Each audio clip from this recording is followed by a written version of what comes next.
Peraí, give me, just give me.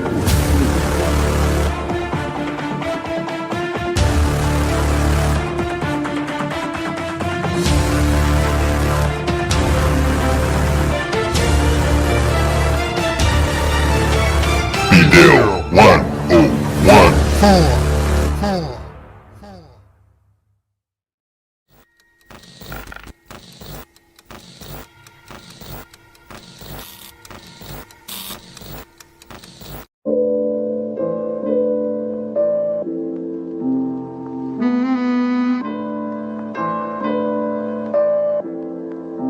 Be Frankie.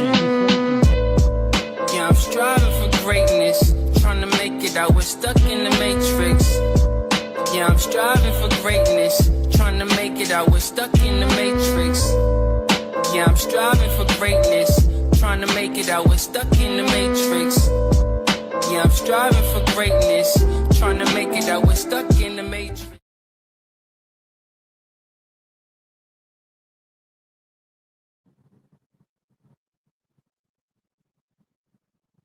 You on mute, BDELL. What's good, ladies and gentlemen? We back with another transmission, and we got, the one and only, the master teacher, Rod Hayes, back in the building to demonstrate the edification when it comes to geopolitics, when it comes to civics, when it comes to maritime and admiralty law, and what's taking place within the political apparatus, because we just had a psychological operation that took place in Australia at Bondi Beach.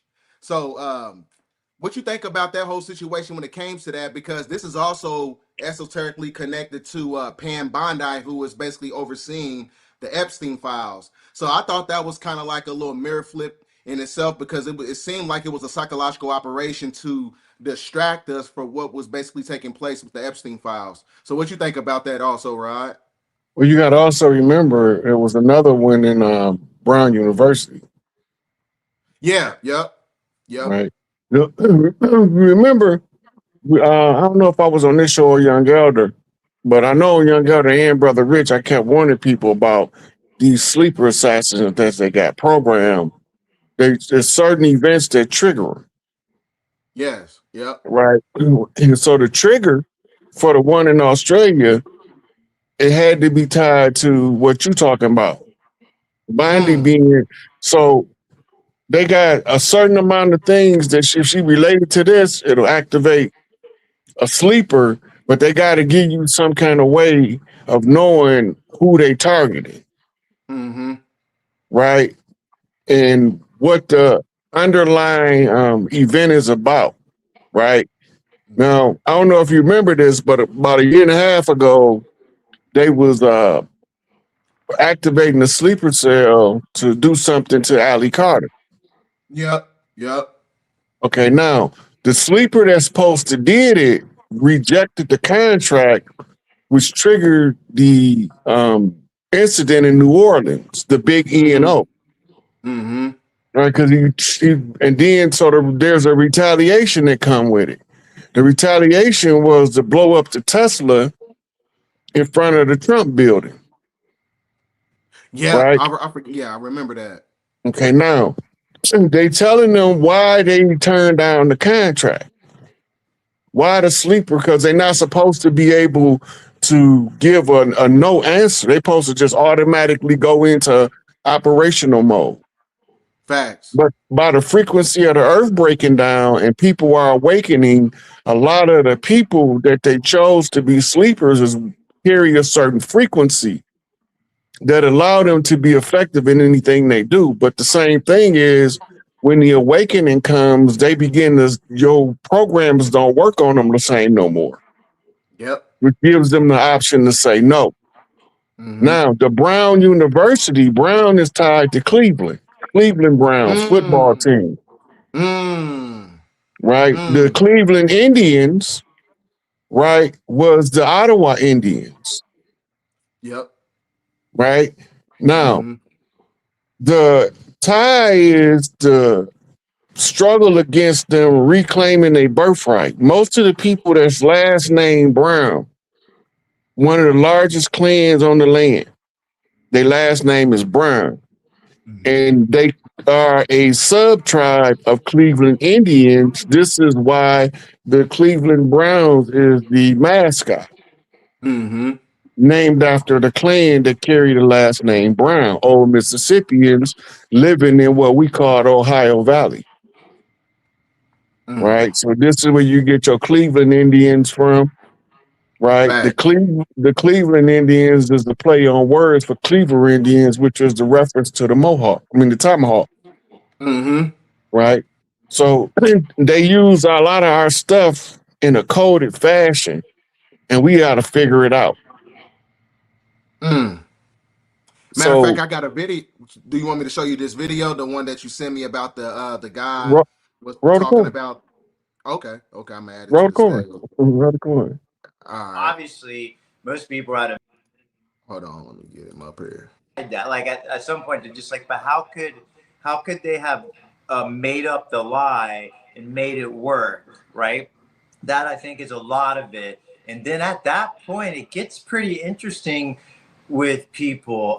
You start telling people, you know, these guys are the indigenous Indians that we hear in, especially a lot of people that are, you know, Christian or whatever. And you start maybe throwing out that word like Indios and the Hebrew and all that. That's something that like resonates with them in their, especially if they're Protestants in this country, right? So they're gonna be like, wait, what? So yeah, it takes a little bit of like, kind of got to roll it out a little bit. I can't sit there and go, man, you guys are idiots. This is what really happened. That doesn't work, right? So what I got to do is be like, you know, I've been really looking at this stuff, and as you guys know, like I've always loved the history, you know. So I tell you know they know who I am, and I'll be like, I'm telling you, man, I'm not a conspiracy guy. Like I'm not known as that guy. You know, I'm not the aliens guy. You know, I'm not the you know. I'm like, this is real. It's like what I'm trying to say, and I tell them I'm reading legislation.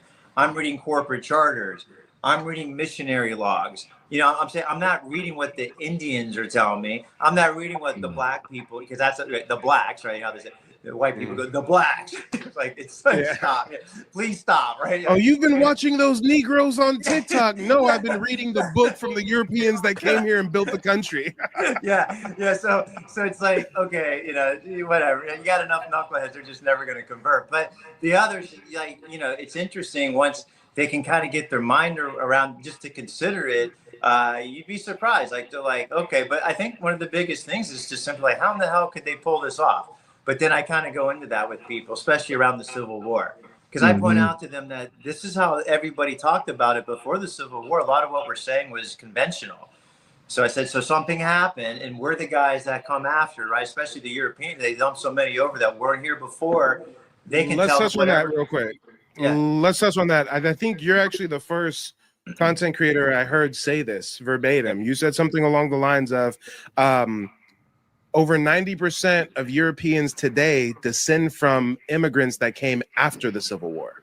Yeah, I don't know if I'd say, but I'd say at least like 50 to 70. Like, here's what I'll say: they brought over from, say, basically 1870, well, really at the war until 1920, around World War I, guys. So you're talking like 60 years of this, 400,000 to 500,000 a year. So the numbers get big real quick. Understand the South only had a total of like 12 million people, like 4 million, even less than that. The country had about 30 million at the Civil War.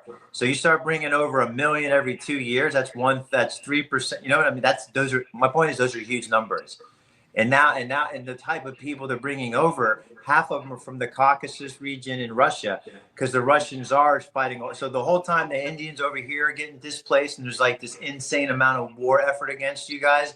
The Russians are over there doing it against the Balkans and the Caucasus region, and relabeling them tribe. All their tribes disappeared too. And then they're getting displaced and coming into Galveston, Texas. So just as many Europeans came from there as came from England, Ireland, Scotland. Like that's the typical thing. We're all telling you, right? We're all from England, Ireland, Scotland. Right. Actually, about half of us are from, well, we don't really know, somewhere in the Caucasus. See, that pretty much tells the whole, So, you know. remember I said that the first settlers that came over here all the way up into the Civil War was melanated, Facts. right? And they brought their Mongolian and Hun servants as helping hands with them as they slaves and as they indentures. Mm-hmm. This is the people that became Native Americans. They primarily, so it comes, it's a convenient misnomer or mischaracteristic of events to say that they came across the Bering Straits, Mm-hmm. right? Because they haven't been here that long. So the ones that came across the Bering Straits was stopped by forestation in Canada from proceeding further into the land. So the only ones that's actually Siberians is the Inuits, who we call today Eskimos. Mm-hmm. Right? They came across the Bering Straits. They actually was settled. That was part of Russia when they settled it Mm-hmm. until Russia sold it to America. So this is Right? part of the inception point for the $5 Indian Dolls Commission Right. incident. So Right. while this is going on, before they start bringing the mass number of you got to remember, um, Texas was not part of the Union Mm-hmm. until after the Mexican-American War. Right? Up until then, it was Spanish-American territory, Mm-hmm. all the way back into California.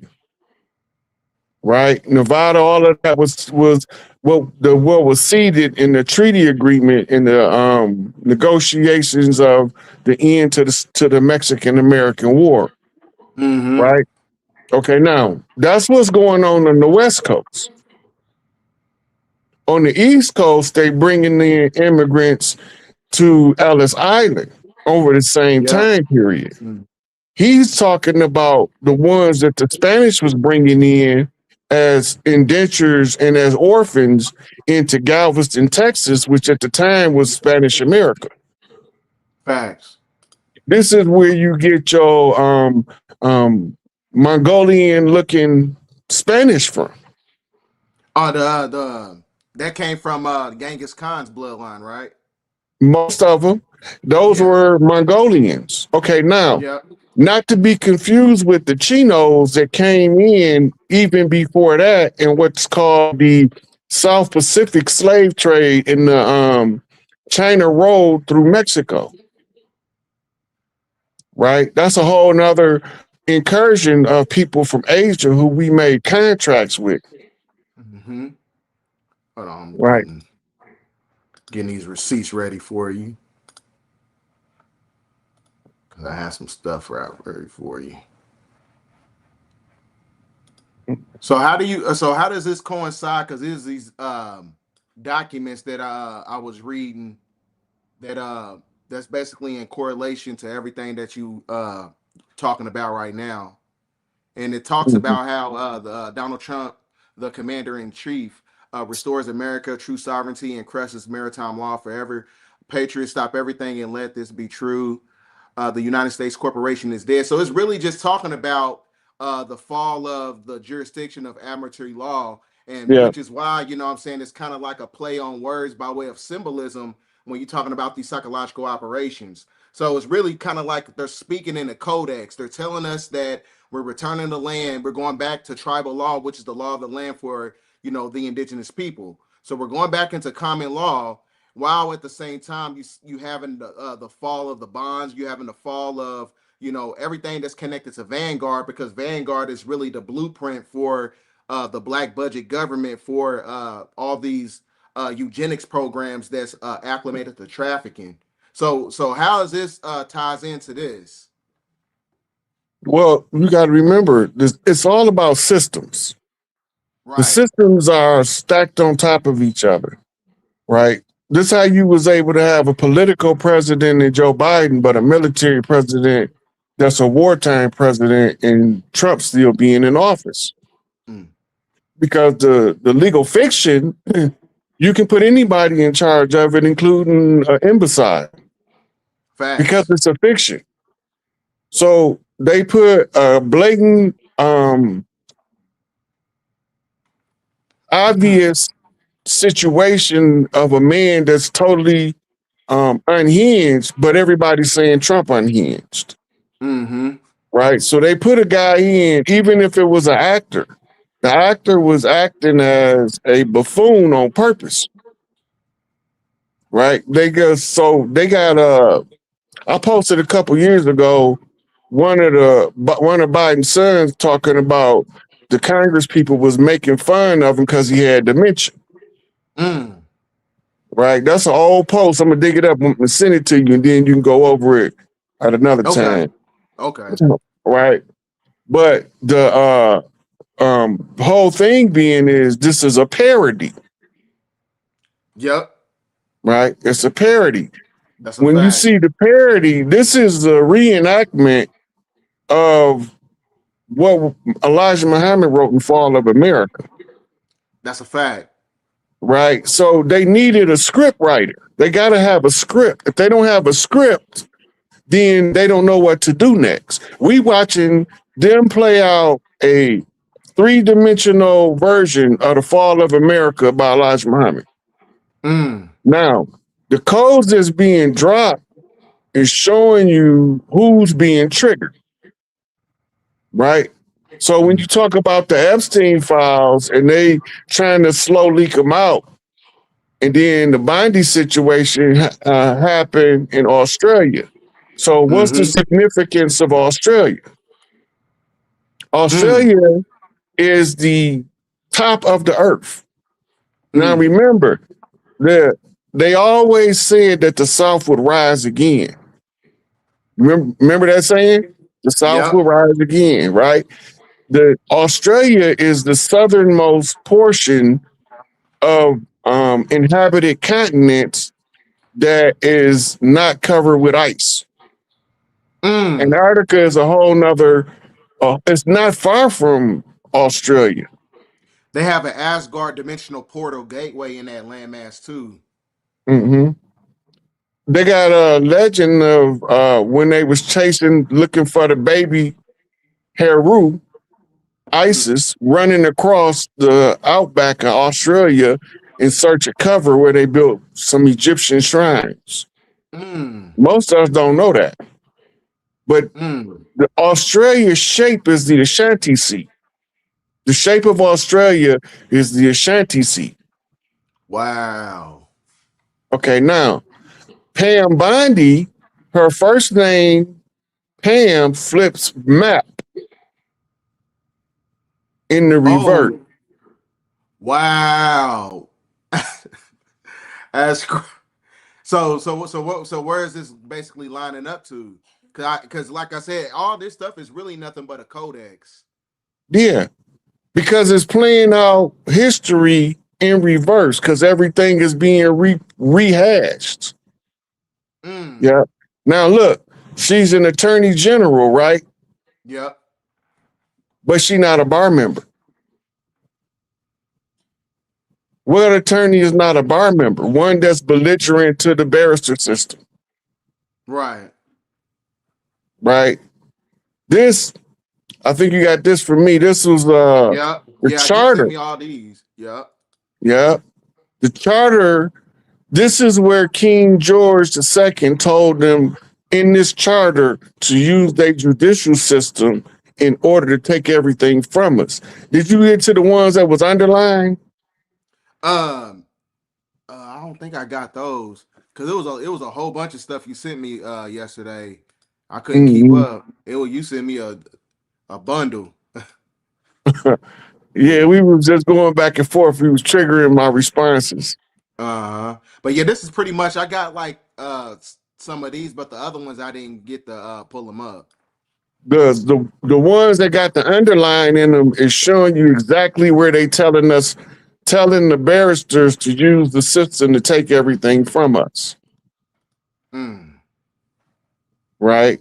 These are I can't see them to read them or nothing, but these are actual screenshots of the actual bar charter. Can you see it a little better now? Yeah, but there you go. Okay. Right. So right here it tell you 1732. Mm-hmm. King George II, by the grace of God in Great Britain, France, and Ireland, King, defender of the faith, and so forth, to all whom these presents shall come greeting, right? Then he starts, but a little bit bigger. Okay. Yeah. That you feel like reading. Yeah, I don't mind reading. Move it over to, okay, so when you blow it up, you got to be able to slide it side to side to read. Okay. You can blow it up to one page at a time. Okay. And I just all right. Well, you trying to read the top right? On my screen, it's the top left. Oh, you trying to read the top left? Okay. Okay. Let's see. Oh no, they don't let me get it no bigger. They don't let me go side to side with it too much. But you trying to read this left side? It really just basically goes into hold on. So you start off telling you who it is that's issuing this order, Mm-hmm. right? And then it goes into the order. The order is the charter.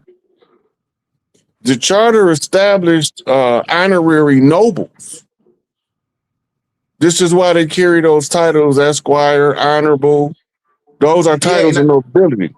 yeah, they didn't King Charles he just denounced his nomenclature title. Mm-hmm. They all Yeah. got to surrender everything back, and they doing Wow. it in layers.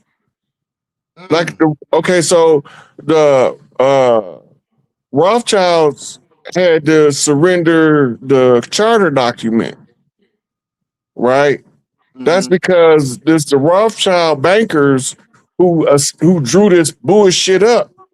They the ones who's holding the paperwork that's tying us to all of the contracts.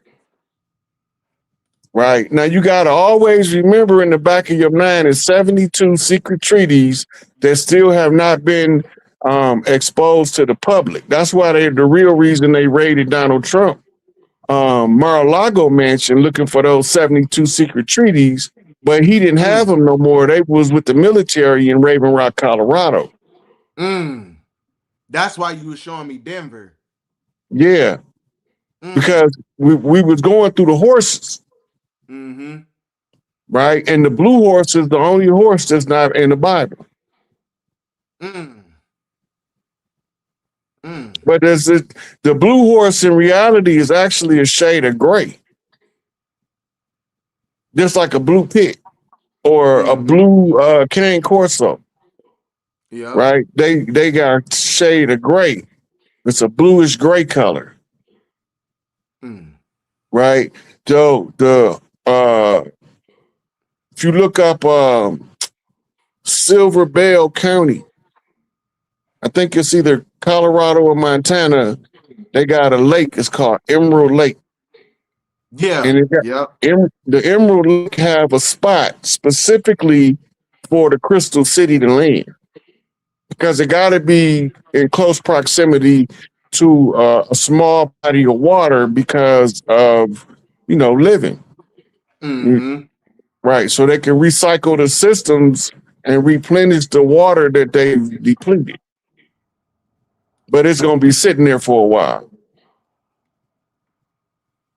Now, with all that going on, because I got some other videos that I had some to also demonstrate.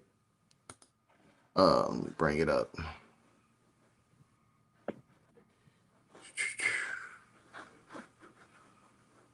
Hey, when the screen do like that, it remind me of Matt's headroom. Here we go. There's a fight that has been going on in numerous courts, including the Supreme Court, for over 2 years now that can change our country overnight. It's been on the back channels for years, but some new buzz has been going around. The case is known as Brunson versus Alma S. Adams et al. And has the potential to significantly reshape the world landscape by addressing concerns about constitutional adherence and accountability. The case focuses on whether lawmakers can be held responsible for actions that may have violated their oaths to protect the Constitution by refusing to pause the certification of the 2020 election at the urging of over 154 members of Congress. More simply put, Treason, it's right kind there. of like the Supreme Court deciding that our politicians have been criminally negligent for not doing their jobs. Moreover, Brunson is attempting to hold Supreme Court justices liable if they don't do their job by upholding the Constitution. It's really ingenious, and the Supreme Court could be between a rock and a hard place. Three brothers, Rayland, Loy, and Darren Brunson, are amazing. Like pit bulls on a slab of meat, they don't come up for air, filing case after case in multiple jurisdictions that media won't tell you about. There are two main cases and related cases that we are going to look at in this video. Whoever said the First, Brunson case is case dead, number 22. get a clue. 380 is It's known not. as Brunson versus Alma S. Adams. It's going to remove all and sues 388 Congress members. federal officers in their official capacities. I should make the point here that all of these cases are being submitted pro se, which means that the brothers are exercising their rights as U.S. citizens to represent themselves in the court system, right up to the Supreme Court. This seems ridiculous to many, but the Brunson brothers have an excellent understanding of the law and procedures and still enjoy the lenience of a pro se litigant. They amended the case many times, which shows that at least some judges were willing to be helpful. The Brunsons made numerous amendments doing the dance required to succeed in a system that has become so complex that it's impossible to beat the system these days as pro se. But the system may have met its match in the Brunson brothers. The second is case number 23, 1073, and is known as Brunson versus Sonia Sotomayor, and as well Justice Elena Kagan and Ketanji Brown Jackson. If the Supreme Court rules in favor of the Brunsons, it could set a powerful precedent, reinforcing the importance of upholding constitutional duties for politicians and judges. And attorneys. Such a ruling could immediately restore faith in the system, bringing clarity to questions of governmental responsibility and ensuring that... Clapper. So with that being said, what that basically demonstrates is the fall of the black budget government, because the Brunson case, like the guy said, that basically eliminates 388 Congress members. So what does that do? Go ahead. So the a little bit more than what she was telling you, it's about the oath of office, right? And when Trump took office the first time, one of the generals came out and told the public how the oath is stated, what the loyalty is, and how it's supposed to be cited, right? Most of the people in the Congress don't have an oath of office because they're not there legitimately. Only the ones with an oath of office is sitting in a legitimate seat. The rest of them is occupying a vacant office, is what it's called in law. Now, everybody that's occupying a vacant office, knowingly or unknowingly, is operating on the behalf of a foreign agency. Right now, you have to find out what's the foreign agency that they represent, and you find out that about 90% of them are all members of the bar.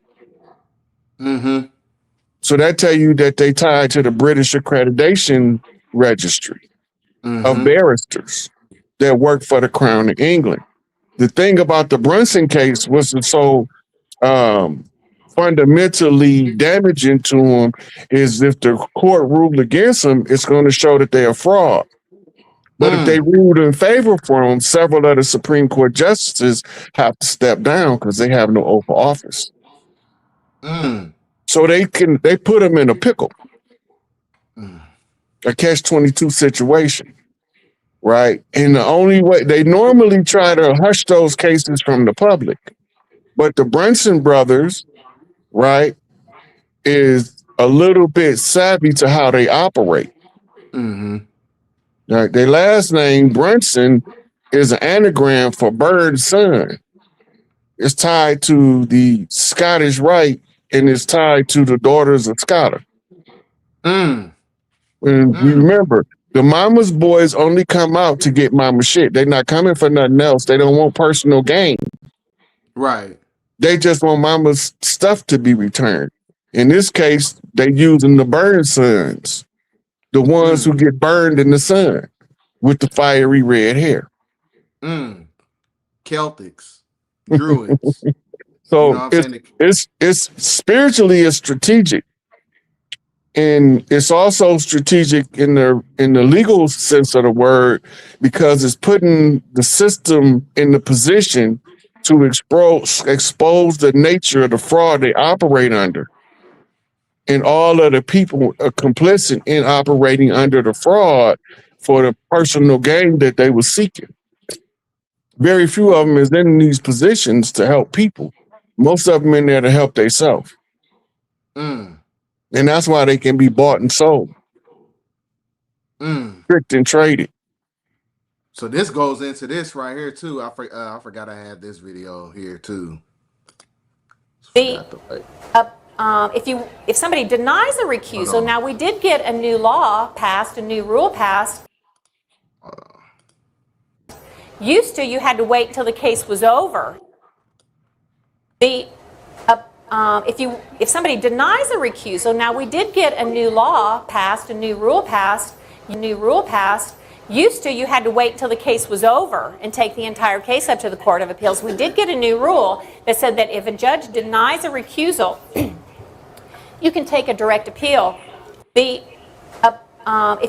somebody denies a recusal, now we did. So when you sent me that, like, I didn't really, I wasn't able to fathom what she was basically demonstrating. So what does that exactly mean? This is tied to the Chevron case. Okay. Okay, remember, most of these people that's wearing these robes as judges are ALJs, administrative law judges. They not Article 3 judges. Facts. Right now, they're operating as, the term in law is called Admiralty Adjunct Court. An adjunct court is like an offshoot of another court. So when you get charged criminally in state court and you get done with your state Supreme Court appeal and you have to go into the federal court, it's not criminal any longer.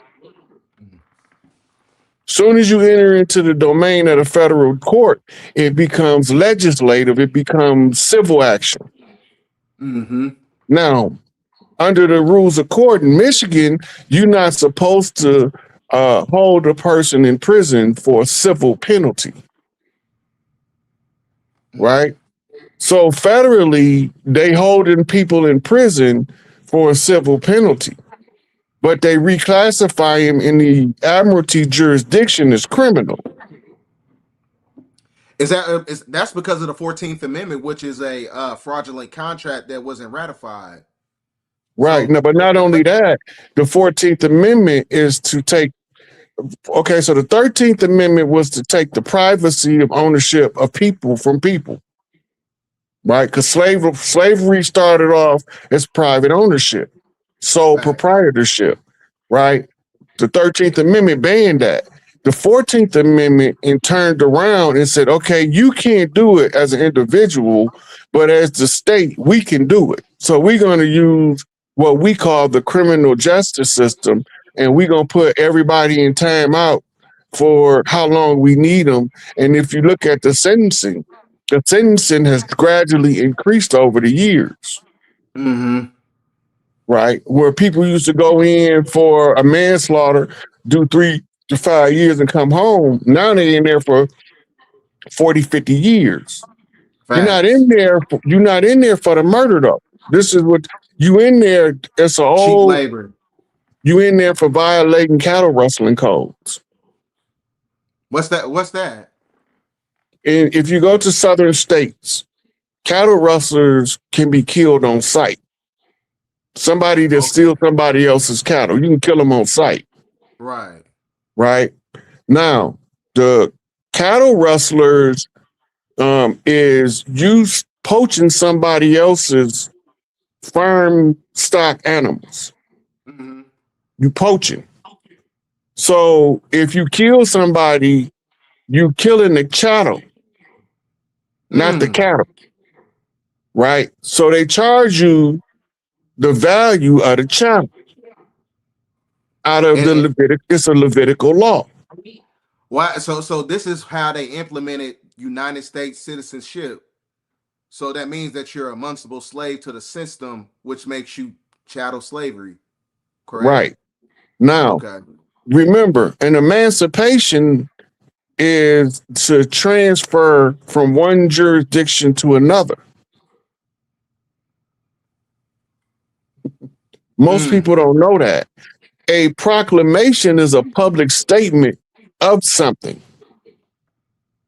So the Emancipation Proclamation was Abraham Lincoln proclaiming that we had to take the private slave system out and put a public slave system in its place so that the individual can determine who's going to be the slave. The government now holds the responsibility through the judiciaries commissioned by King George to determine who is the outlaws on the land. Because remember, all of the tribes that refuse to do treaty agreements is called outlaws. Mm-hmm. The leaders are the ones that they levy the lien against. Levy is Levi. The code that they use, the lien is the anagram for Enlil.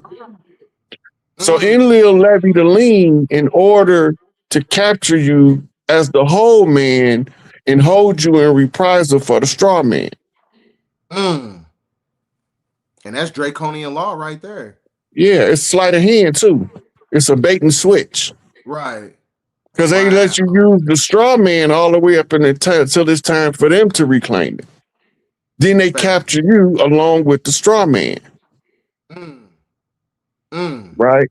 So if you go and watch Marlon Perkins or any of the wildlife shows, Mutual Omaha, Wild Kingdom, the animal shows, they catch the animal and then they tag their ear. And then they strap them with a tracker in order to study them. Well, when you're born, they don't tag your ear, they stamp your feet to a piece of paper called a bond. Facts. The bond is the verification of ownership, the same as the pedigree papers for a dog. Now, you can use the pedigree papers to follow the bloodline to the origin of the pedigree, meaning when they first start getting birth certificates. Right. Right? That means they first start quantifying the blood quantum through following and tracking of the bloodlines through the certification of the births. Right? This is when they start making. So it's data. Yeah. It's another way to track data, basically. Tracking system, yeah. Old school tracking versus new school. Now they can do it all with a computer, but back then they had to do it manually. Right. So they sent people out that they call census takers. Right? Because they was trying to figure out how to steal your census. So you no longer are self-aware. They have to capture you as a straw man. So we mosey on down the yellow brick road. Right? They ain't worried about you attacking them because you've been domesticated, so they calling you a cowardly lion. Wow. But he wasn't really a coward. He just didn't know who he was. Because when it came time to stand up and show courage, he didn't back down. But it wasn't until they found out the wizard was a fraud that the lion knew he was a goddamn lion. The tax man, the tin man, knew he was just a number to identify taxes, and that if he didn't get no oil, greasy palms, that he couldn't move and operate successfully. But when they added it all up, we thought it was a big Saint Bernard, but it turned out to be a little old Toto. Exactly. And that's the motherfucking corporation right there. Yeah. Like you said, all it takes is motherfuckers just walk away from the job. You collapse the whole system in totality right there. Yeah. You know what I'm saying? Because every time you clock in per diem per day, somebody getting paid on Wall Street, you stop going to work, it'll shut this shit down. Even though it's in full circle, but it'll go quickly if people just look at it, you know, from that standpoint. You know what I'm saying? But So see, we're still getting our senses back right. from them taking our senses with their census report that reclassified us. So now we getting our sense of self back. You can see the change in the algorithm over the last 3 or 4 years. Facts. The hottest topic on the internet right now is motherfucker, we know who we is. Facts. And anybody can get it. A dirty Moor, a $5 Indian, a $2.50 Indian, a pretendian, a motherfucker telling us we ain't who we is Indian. All of them can get it. We not taking no hostages and no prisoners in this fight. Facts. The babies got it now, BDELL. That's what I'm telling you. The babies got it now. That we ain't got to worry about. Because the babies, they are insatiable when they get on the topic and they want the answer. You gonna give them the right answer and they gonna question you until you do. Facts. And that's why, like I said, man, and you can just see the shift in energy by way of mindset, because like, even though it's kind of like a trend going on, you got the quarter zips and everything, but you can see the transition in itself, because they're doing a lot more things that have a lot more self-affirming practices. So that means that they're, you know, confirming themselves to more, you know, stuff that have substance. So it's like one of those things where you're seeing a shift of energy. So you can see it taking place right now in real time, man. So you on So point we with talking, that. you can see the 100 monkey effect, because I can find you 100 content creators and all of them is different and they all telling you the same thing from a different angle. Facts. You got That's a fact. tarot card readers pulling cards on this shit. You got astrologers on here doing astrological readings on this. I mean, everybody's involved in it. You got people that's in Hollywood trying to figure out how can they write movies based on this shit now. That's a fact. Right? That's a fact. They got to come out with it. It's like it's getting too hot. We can't keep ignoring it. So they keep giving us the coded movies, the ones where we superheroes, telling us we got superpowers, and then they call them comics. Exactly. Your DC universe, your Marvel universe, your DC universe is District of Columbia, which deals with the tribes that was in the land already. Because that's where they still there. If you go to DC to the hood, you're gonna see us still there. They couldn't make a move. Facts. So what did they do? All they can do is redline them. Yep. Because that's all they contract allowed them to do. It's called salvage rights, eminent domain under the shipwreck. But we didn't land on Plymouth Rock. Plymouth Rock landed on us. And they also they showing you, like you was basically demonstrating, they showing you in real time in the movies. On the last episode of the Dairy, they showing the so-called blacks, you know, basically getting edification as far as like what to do with spiritual judgment and things of that nature, because they found like this horn, and the horn was the basically lock away the entity that was basically feeding off the life force of the children. But as far as like they showing you in real time of the connection of indigenous culture and so-called black people, but they put it in the form of entertainment. So there's an algorithm that's taking place at hand. So that's why I keep telling people it's the children and the indigenous stuff. That's the algorithm. So they trying to villainize the clown first of all, because that's the high yoka. That's the high priest that they call crazy because he live in the dirt by itself in the middle of nowhere. Right? And they make up all of these horror stories so people won't go sit at the feet of the master and get the jewels. Right. To keep them away with a barrier of fear. Only the fearless is going to brave the course to go find out if he's really crazy or not. Right.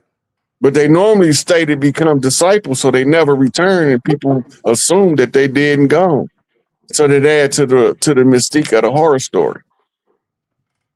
But when you get down there to the village, they are there. They've become the village now. Around the old man of the forest. they call him Pan, Mm. right? And Peter Pan means father Pan, Yep. right? Because Peter is Potter and Potter is father. Okay, now in the Peter Pan, you stay youthful because you live with an alchemist Mm. who understands that by living off the fat of the land, you can prolong your life rather than eating the industrial pharmakia, the Are you? sorcerer's food. I think you echoing a little bit. Is that your phone? The bottom of your phone? Now, it might be my dog whimpering down there. Oh yeah, my bad. Yeah, it's your He, dog. he, That he sounds actually, like something. yeah, he actually sleep down there having a dream, and I guess he might be in the whole dog fight in his dream because he getting it in. That's a fact. Yeah, the ether's been acting up, man. There's a lot of stuff, you know what I'm saying, taking place on a metaphysical standpoint. And then they talking about Three Eye Atlas can be closest to Earth during the time of December 19th. Kind of like during the time right before you had the winter solstice, because there's a lot of shit going on. And they also extrapolate the indigenous culture in the Avatar movie to you, which also shows you the ancient elf symbol that they put over the geographical landmass of America. So the symbolism, uh, the codexes, you know, everything is basically lining up. You know, that's what's basically taking place in real time, because the theme of the movie is fire and ash, which is also a redemption process by way of resurrection. So go ahead. You know that the Avatar movies is the Sumerian tablets translated into movies. Yeah, yeah, The yeah. unobtainium is the gold, right? And then they learn how to put on the avatars to blend in with the native, Mm-hmm. right? All that straight out of the Sumerian tablets. How they Mm. made the avatar, how they jump bodies from the avatar, Mm-hmm. right? And when we see it, we see in the avatar because they drawing them as blue people. We don't even understand that we used to be blue. Facts. So we ain't blue no more because our base metals has changed. Mm-hmm. The base metal when we was blue was magnesium, copper synthesis, and now it's iron and copper synthesis, which gives you Mm-hmm. the shades of wheat, Mm-hmm. all the shades of wheat, from white wheat to chocolate brown wheat, and Mm-hmm. everything in the middle, right? So if we go into crystalline next time, so we already went from alkaline organic, the same as the plant's blood look like chlorophyll, Mm-hmm. right? To red blood, carbon base. Now we go into crystalline base, right? Which brings in all of your metaphysical capabilities as soon as you can interface with the crystals. And the Mm-hmm. crystals make up the Earth's grid, Mm. right? Mm. So it's like laying the Epcot Center model over the Earth. Each point on the Epcot Center as an Earth globe would be a point of a node of crystal Mm. that would be projecting out. These crystals is called DNA. Mm-hmm. The master crystal is one who is the governess of the mitochondria, the powerhouse to the cell, which takes you back to your matriarchal rulership rights, which is the right to tend to the land and the children in the face of all opposition. The men supposed to protect that and enforce it. Whereas now we under patriarchal rule, transitioning back to matriarchal. Under patriarchy, it's every man for himself. The strongest survive, the fittest of the fittest. Mm-hmm. What they call the law of evolution, right? So everybody is bucking for a position, but everybody not gonna be at the top. Fact. Everybody ain't the same. Though we all might look similar, we not the same. Mm-hmm. Some of us made out of that shit you can't teach, right? Yeah. And some of us learn how to teach that shit that you have to make, Mm. right? So when you realize the difference, that everybody not the same, that helps you to accept the differences in order to accept the similarities. Mm-hmm. Right? This was called developing emotional intelligence. Mm-hmm. Right? As you develop the emotional intelligence, it develops a sense of empathy, but it also suspends the careless sympathy. Right? Because everything that looked tragic is not a tragedy, and everything that's don't look tragic might be a total tragedy. Right. Everything ain't always what it seems on the surface. And sometimes you got to look at it from somebody else's perspective. That's in order to get a holistic view of it. Panoramic. Mm. Mm.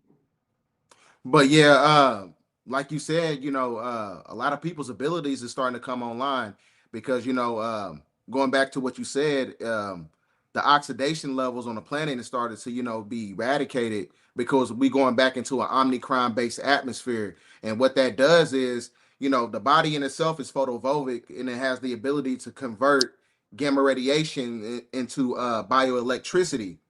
So what that does is like it's going to connect you to the mycelium network of nature. It's kind of like the same shit of when you watch or play the video game Super Mario. He eat the motherfucking mushroom. He connects himself right back to nature, and that's when you tap into the oversoul, which is your higher self, which is also known as the Zohar, to where you combat the energy of the gematria body that connects you to your straw man and your corporation. So that's why I said, just from my own independent research, Donald Trump, you know what I'm saying, a Scottish Rite, 33rd degree Mason, playing both sides, he has to cause the reset. It's one of those things where he has to play both sides. But, Yeah, by way of that's the universal law, double-headed eagle. Scottish Rite, two-headed eagle. facts.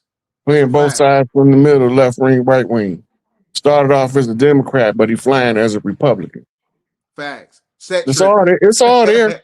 Set tripping. It's all there. He learned how to play. He learned how to play the bad guy from Vince McMahon. If you really think about it, he's really like a political Tekashi 6ix9ine. If you really think about it, because Tekashi, he started off as a Crip and he blooding, and the 6 and the 9 is a mirror flip for the resurrection process for the fall of the lunar world, as you have the resurrection of the sun, the It's rise of the also matriarch. So the 69 6 is and the 9, balance. yeah, facts. So Now, yin and as yang. above, so So below. yeah. So that's why I said, Donald Trump, he's playing both sides, because when you look at the processional circle, you cannot have a demonstrative government during the time of the sun cycle. That's kind of like breaking universal law because they can't coexist. He's So a sun Gemini cycle, flipping. yeah, he's what? Gemini flipping. What you mean by that? The Gemini is the twin pillars in masonry. Right. Joaquin and Boaz, severity and mercy. Mm-hmm. He's showing mercy to the people that he's supposed to, and he's showing severity to the people he's supposed to. Mm-hmm. So he's actually what you call standing on the straight bump, which is center of the pillars, which is also called the Christ position. Facts. Which is you only go there to sacrifice yourself. And you only gonna sacrifice yourself if you're gonna give a greater value for your sacrifice than you could ever receive as an individual. Because self-sacrifice is the highest form of sacrifice. Yep. So I'm gonna go put myself on the line, and when I get done, hopefully everybody will be the better for it. Right? After your training, about the shepherd. Yeah. After your training, you gotta do your public works. Your public works is showing the public what your worth is. And it's up to them to choose to say he all right or he ain't.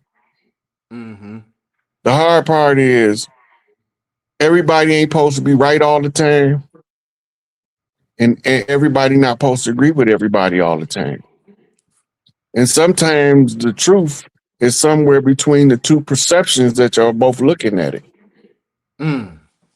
Right? So somebody might pull up some receipts and think they're contradicting what I'm saying. Right. right? And all they doing is verifying exactly what I see. Right.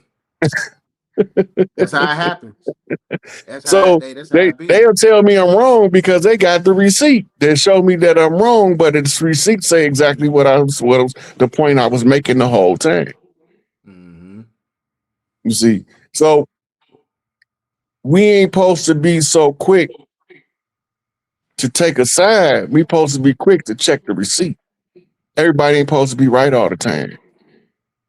So when you put out information like when we was looking at the Statue of Liberty picture, and I told you it's an old picture.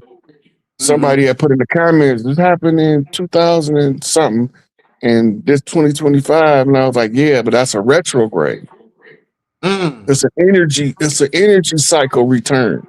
And the more of them you can recognize, the more of the stuff you can see just taking place on the world stage, because it's all a stage and we just actors, Mm-hmm. right? So when you catch the cycles, you learn that from the study of the Emerald Tablets. Mm-hmm. Because the Emerald Tablets say all the cycles within cycles, Mm-hmm. right? And the only way out this is to break the cycle. You can Mm-hmm. only break the cycle at a certain part of the cycle, right? The problem is most people get trapped in the cycle and they keep repeating the same cycle. So you can't never get from wash cycle to rinse cycle because you keep going back to the wash cycle. And that's exactly why Right. motherfuckers be trapped in time. Yeah. You keep going through the same artificial time analysis mechanism. You stuck in a time loop of trauma. And that's what I call, the sleep spell of King Gu. That is the subjugation of the subconscious mind. You're tether connected to the moon by way of your emotions, which basically, keeps you in a state of, of an illusion. Mm-hmm. You know what I'm saying? When And you're talking also, about the demiurge. when you want to know what it feel like to be under Kingu, when you try to study and you try to read and you keep falling asleep, Mm-hmm. that's the number one symptom of the Kingu spell. Mm. You can't study because it becomes hypnotic to you and you pass out, Mm. right? The men spell does only affect religious people. Right. You got people that's in the religion that sing better than anybody we ever heard that's not in the religion. But they won't never be known to the world because they keep amen in themselves, restricting their light from shining in the world. Hidden light, hidden force. Yep. Hiding yourself. Well, you know what I'm saying? I keep telling people, man, these words, you know what I'm saying, they have a metaphysical energy to them. That's what Just this little like, light of man is about. are you talking about the Christian, this This little little light light of, of okay, man, yeah. I'm gonna let it Uh shine. It's talking about your inner light. It mm, comes from that biblical verse, put not your candles under the basket, mm-hmm, right? Because you can't benefit from the light. That's where they get it from. This little light of man is this candle light. One mm-hmm, candle can light 1,000 candles and still be lit, mm, mm. right?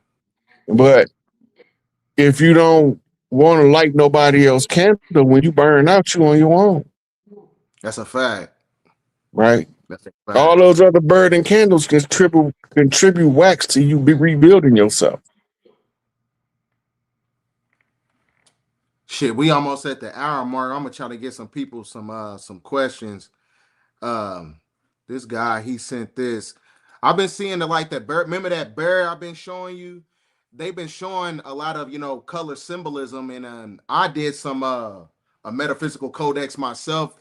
When you talking about the Vanguard and the VSS trading market that's connected to it, because all this is really associated because they show you the I think the year is associated with the symbolism is 2019, but that's according to the Ethiopian calendar. So it's really the timeline of what they talking about as far as like the fall of the economic system and the rise of Nasar Jasara is actually talking about the timeline of 2026.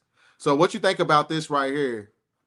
the Japan reverse, carry trade, Venezuela oil, Ripple, 58922 master building number, ends maritime law.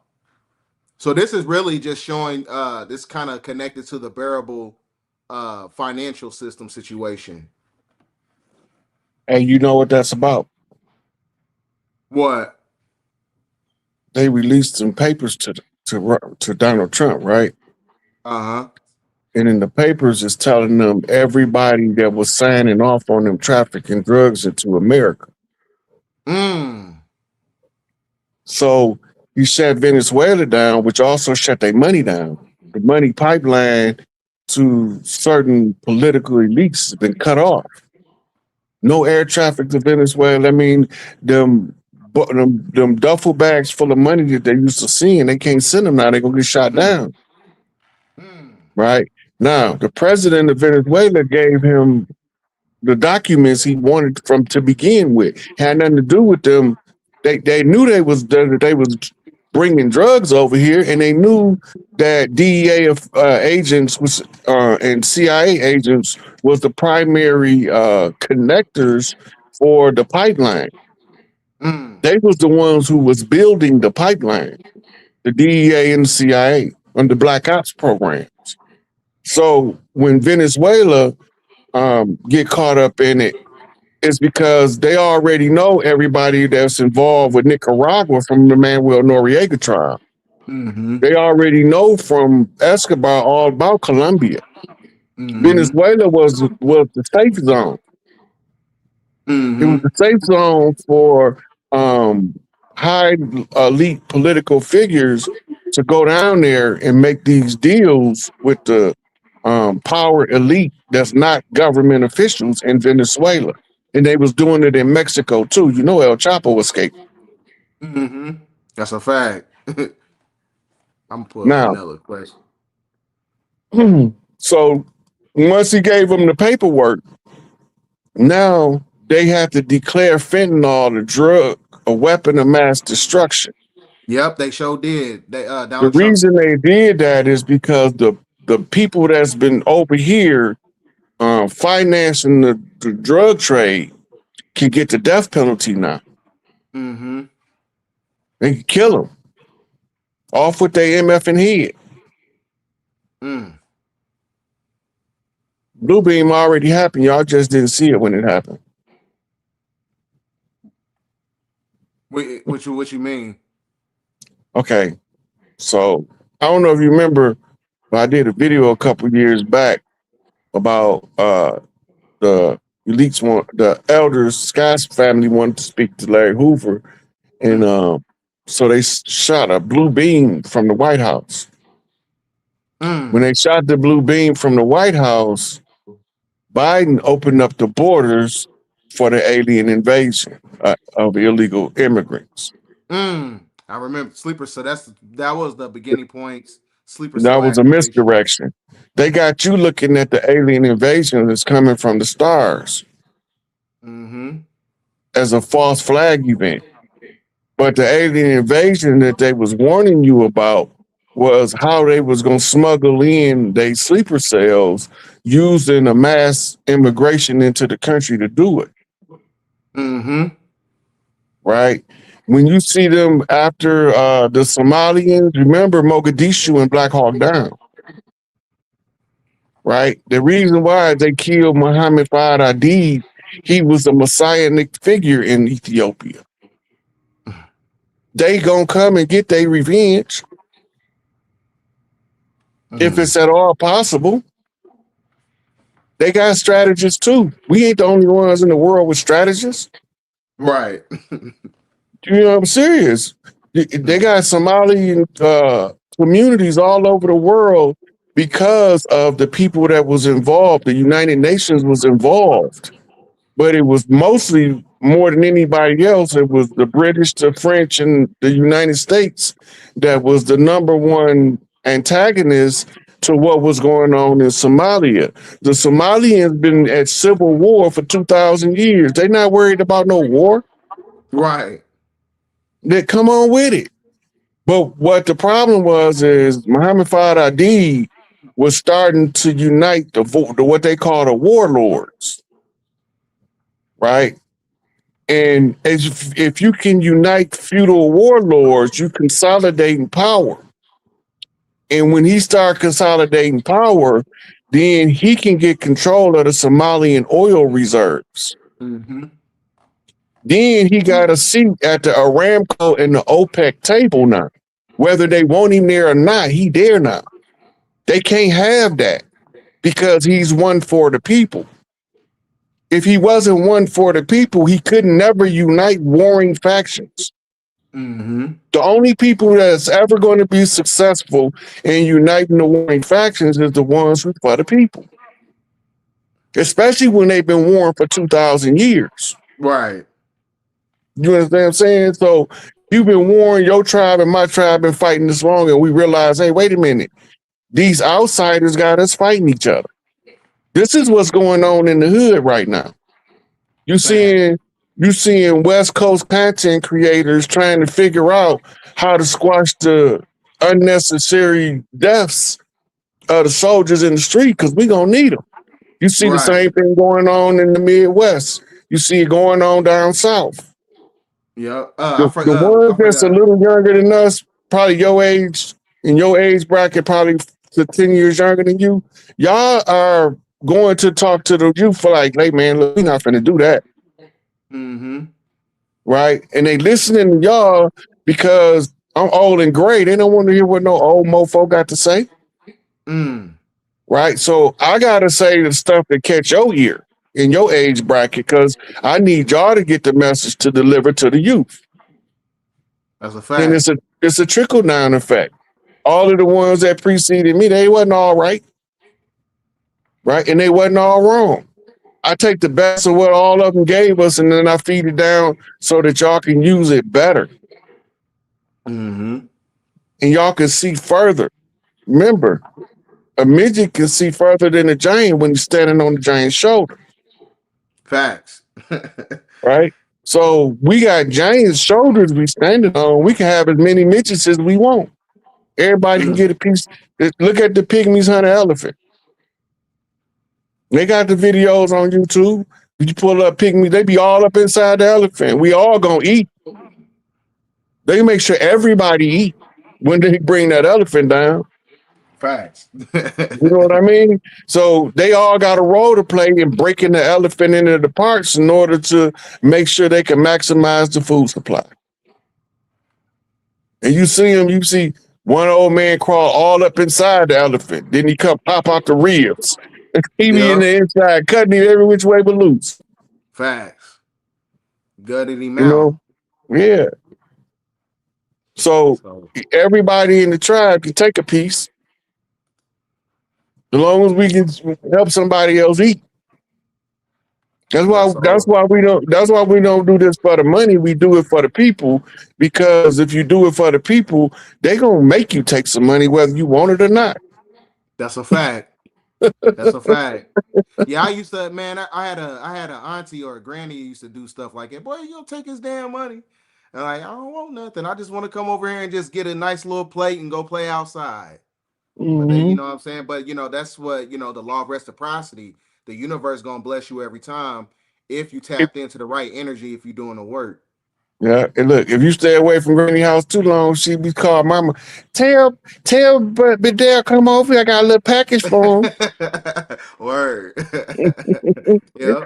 Oh, Grandma, come over. You ain't got to give me nothing, but you don't come on over here and get this package and eat these collard greens I'm cooking. You cooking collard greens? Facts. Facts. Yep. Yeah, oh man, they learn how to switch the pork out with the turkey now. Oh, it's on the cut. Facts. Yeah, that's the theme now. We can get us some more questions in here in the chat too, by the way, and put the rice bowls, put the gorillas in the chat, because like I said, man, we going back to the law of the land, and Big Mama coming to get her shit back. Facts. So okay, we got. So what sustains archons energetically, hierarchically, as worship is the ritual, devotion, emotional output, fear, obedience, shame, systematic participation in their order. I can answer some of this too. Well, I would say it's also energetic because the most intrinsic resource within the factions of the simulation is actually human data, and human data in itself is basically connected to the gematria body, and the gematria body is what keeps you connected to the simulation. As me and Rod talk about being stuck in a fixed position reality by way of the trauma, and the trauma in itself is what creates these mechanisms of fear, because as I tell people all the time, everything that you want in life is on the other side of fear, so you have to face your fear, which is the self-realization portal. It's kind of like the same process when you watch the movie You got to face your fear in order to be in a state of evolution. So the archons, in order to supplicate your emotions, and they transmute it in the form of a weakness, they got to create all these mechanisms that is also connected to the corporation, because everything that's connected to the three-dimensional apparatus is actually a form of genetic self-preservation. So they have to extract your vitality in order to have some type of sustainability in this world. So this is why the great majority of Canaanite culture, they have to give sacrifices to their Moloch, Enlil, Baal, whatever you want to call it, archonic forces. They got to give these sacrifices because that's how the Canaanite, they're able to have some type of sustainability. But like I said, we basically demonstrated that they lost their power because it's the end of admiralty law. We're going back to common law, which is the law of the land. So what you think about archons, Rod? So number one thing that we emit is when we in a state of fear is loosh. Mm-hmm. The loosh energy is harvested in different ways. Now you also have what's called a euphoric loosh. That's when you in a cheerful and jovial mood, but you release energy. Mm-hmm. So the sites of worship, as long as they got something for you to fear, like hell, they can give you an emotional roller coaster through a sermon. Bring up hell, and you release all of it as a fear loosh. Mm-hmm. Right now, the marker, the die marker is called currency.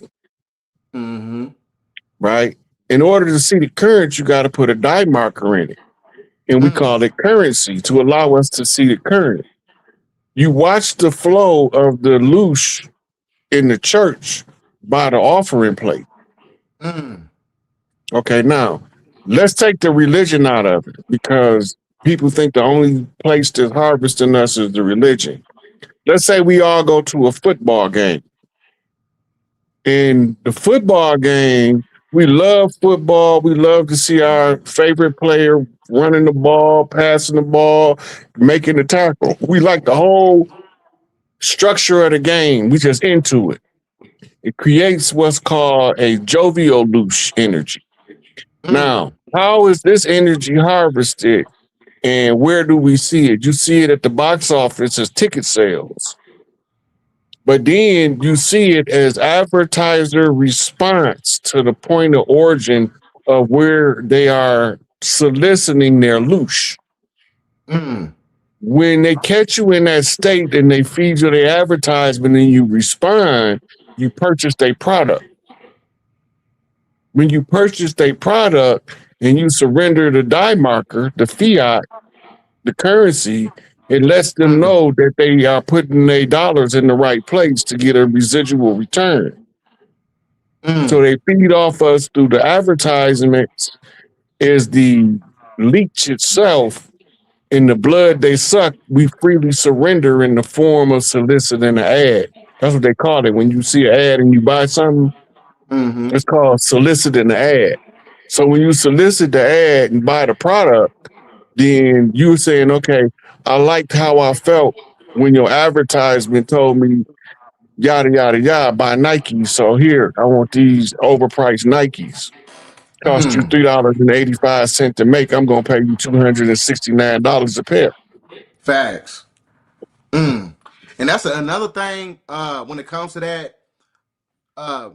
You have to be energetically balanced, which is the God frequency, because it's one of those things where you don't want to be too happy, you don't want to be too sad, because You too happy, a demon or archon that can feed off your energy. You too sad. It's one of those things where you got to be energetically balanced to where you don't, where you're not energetically compromised by outside forces.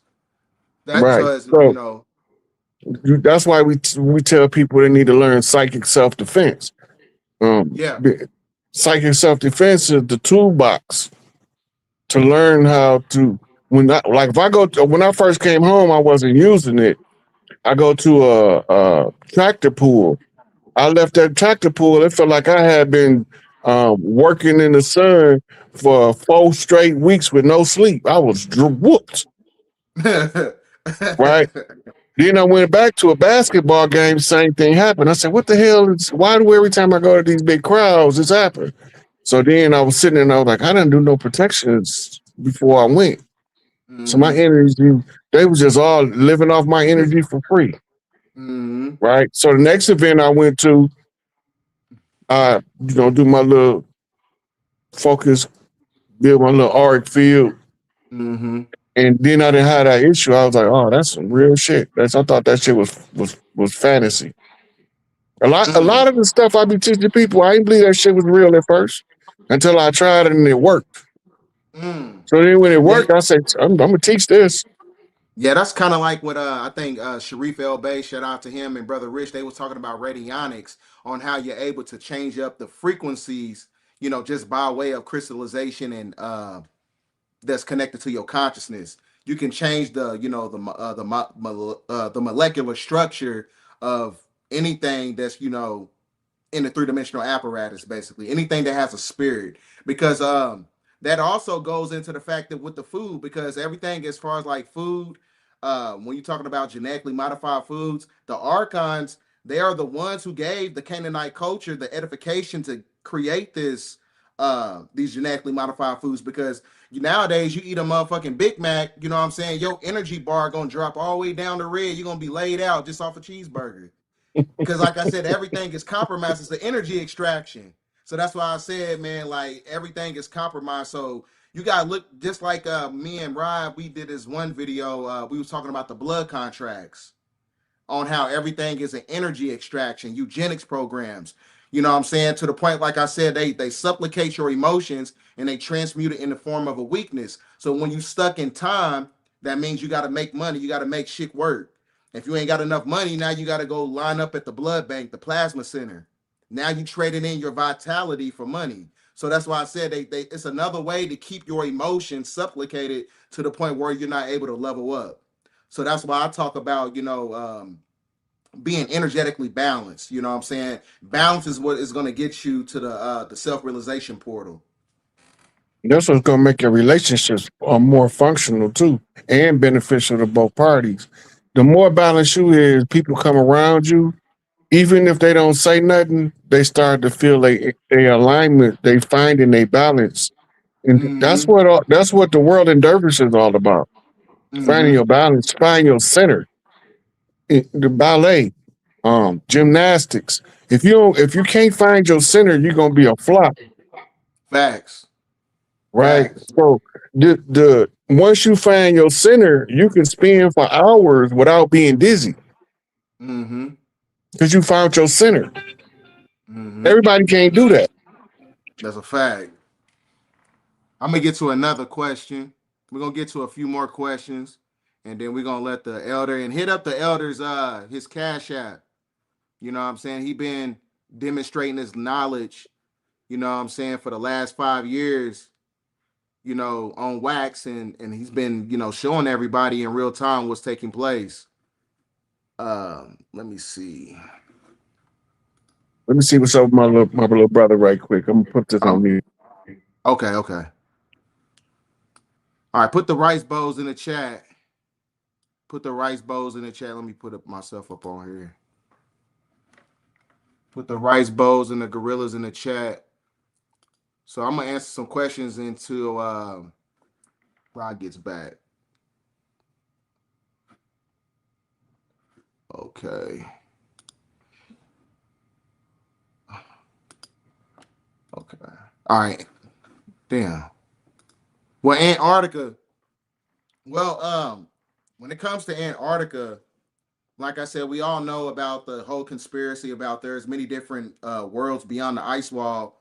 But Antarctica is one of those things where it's going to be the inception point for the catalyst because, as I demonstrated in one of my transmissions, the year of 2026 is the year of the red fire horse. And the year of the red fire horse is really a symbology talking about the red star Kachina, because the red star Kachina is the blueprint for the great purification period. So this is why you having a purifying of the extraction process from a political standpoint, from a economic standpoint, from a corporate standpoint, from a geopolitical standpoint. Everything is being extracted because everything has to cleanse itself. This is why the deep state shadow government, the black budget government. This is why you're seeing the fall of the multitude of everything that was facilitated by Canaanite culture, because Canaanite culture in itself is the blueprint to feed off your vitality, right? Because everything on this planet, the basis of it is all about race. I don't care what nobody say. Everything is about race. It's a race against the sun, right? Because you have a certain faction of people, when the sun is intrinsically activated by way of solar cycle 25, what happens? You have the P136 deletion syndrome that cuts off your mitochondrial DNA, because when you translate, just like Rod told me, I'm gonna bring Rod back up here. When you translate the word, hold on, let me brag. When you translate the word P136 deletion, in psychology, I think it translates to imbecile. And an imbecile is a person who has a low IQ. So, like I said, you have a faction of people, a bloodline that controls the great majority of these industries and these corporations. Genetically, they're imbeciles because, like I said, they've been cut off by the transmission of the sun. But like I said, now we're going back into a restoration period. So I was just basically telling them about Antarctica. I was listening. Yeah, I went off the haywire a little bit. Well, Antarctica is so if you go to the Book of Enoch, it talks about Tartarus, right? Tartarus is where we get the Tartarian concept from. Mm-hmm. Tartarus is the coldest desert on Earth, which is in Antarctica. Topography of Antarctica under the ice matches the topography of Enoch's description of Tartarus. Mm. The same mountain range, yeah, it's the same mountain range, the same peaks. They all described in the Book of Enoch, and the only place on Earth where it matched the topography matched is Antarctica. Mm. Now we forget that Antarctica, by it being frozen, is what's making it a desert, right? Because the vegetation can't grow, and the sun barrier blocks it, and it's got a pretty steady freezing temperature, but it don't have a lot of fluctuations like the other parts of the world where it get cold. Like for instance, in the northern hemisphere, we go through 4-season cycles. Antarctica got one season. We get temperatures that range from below 0 to 100 degrees or more. Well, Antarctica's stay below freezing, but it don't drop to below 0 on average. It just gets colder. It's just continuously cold, which over a long period of time, it makes the sensation of that cold feel way colder than, say, Alaska. You know why? They got that encryption over that geographical area, because the no-fly zone in that geographical area creates the sigil of Moloch, which is also in alignment with the Khazarian Tamga. And it looks just like the Ukrainian crest, which is also connected to Canaanite culture. Remember, they had that meeting in Antarctica in 2021, and they met up with some type of entities or whatever, and they said they was in Lucifer's palace. So yeah, that kind of like, yeah. That's a ship. That's just a ship that's under the ice. It's a big disc-shaped ship under the ice in Antarctica. It was sitting there. So the reason Antarctica froze is because when they had the war that made what they call the iron bracelet, the meteor belt, asteroid belt, that war caused the South Pole area where Antarctica at to peer outside of the atmosphere of the Earth, which flash froze everything. Right. And over a prolonged period of time, the people that was flash froze over there was able to use their physical form as a beacon and telepathically start calling for help. It wasn't until Richard Byrd made it to Antarctica. Actually, I think some Germans made it there first, or they used his works to get there. But anyway, when they went down there, they discovered that there's a cavernous entrance into the center Earth, right? And he also found the same thing at the North Pole because we in a torsion field. The center of the torsion field is hollow, which gives us our hollow Earth. Now you have caverns that spins off from the center, right? That people can go in and they have their own little central sun area. This is called Shambhala and Agartha, the Twin Cities. It's like saying Minneapolis, St. Paul. Right? But they got different people living in each one of those regions. Right? So when you get under Antarctica, this is where if you go to TikTok, they got something called the Bashinga tribe. They tried to tell us, and they want us to believe this, that the Bashinga tribe was some people they brought from Africa and transplanted to Antarctica that flourished. That's not possible. It's not the way the Bashinga tribe dressed in Antarctica. Right. It's not possible. The anatomy of a people that's been living in a tropical climate for thousands of years, suddenly transporting into a cold climate, they cannot physiologically adjust in they need a couple of generations to physiologically adjust. That's because they thawed those people out using the cryogenics that was given to them, their scientists, by telepathy from them people. Right? And they told them what to study. The North American toad that freezes through the winter, and several other lizard species that freeze through the winter because they got a chemical in their body that stops the cells from breaking down as they thaw out. So when they told them how to make the substance, they didn't think it was going to work because they thought they would thaw out too fast for the substance to protect the cell. But they told them how to adjust for the substance. Thus, cryogenics became functional because they knew how to thaw people out.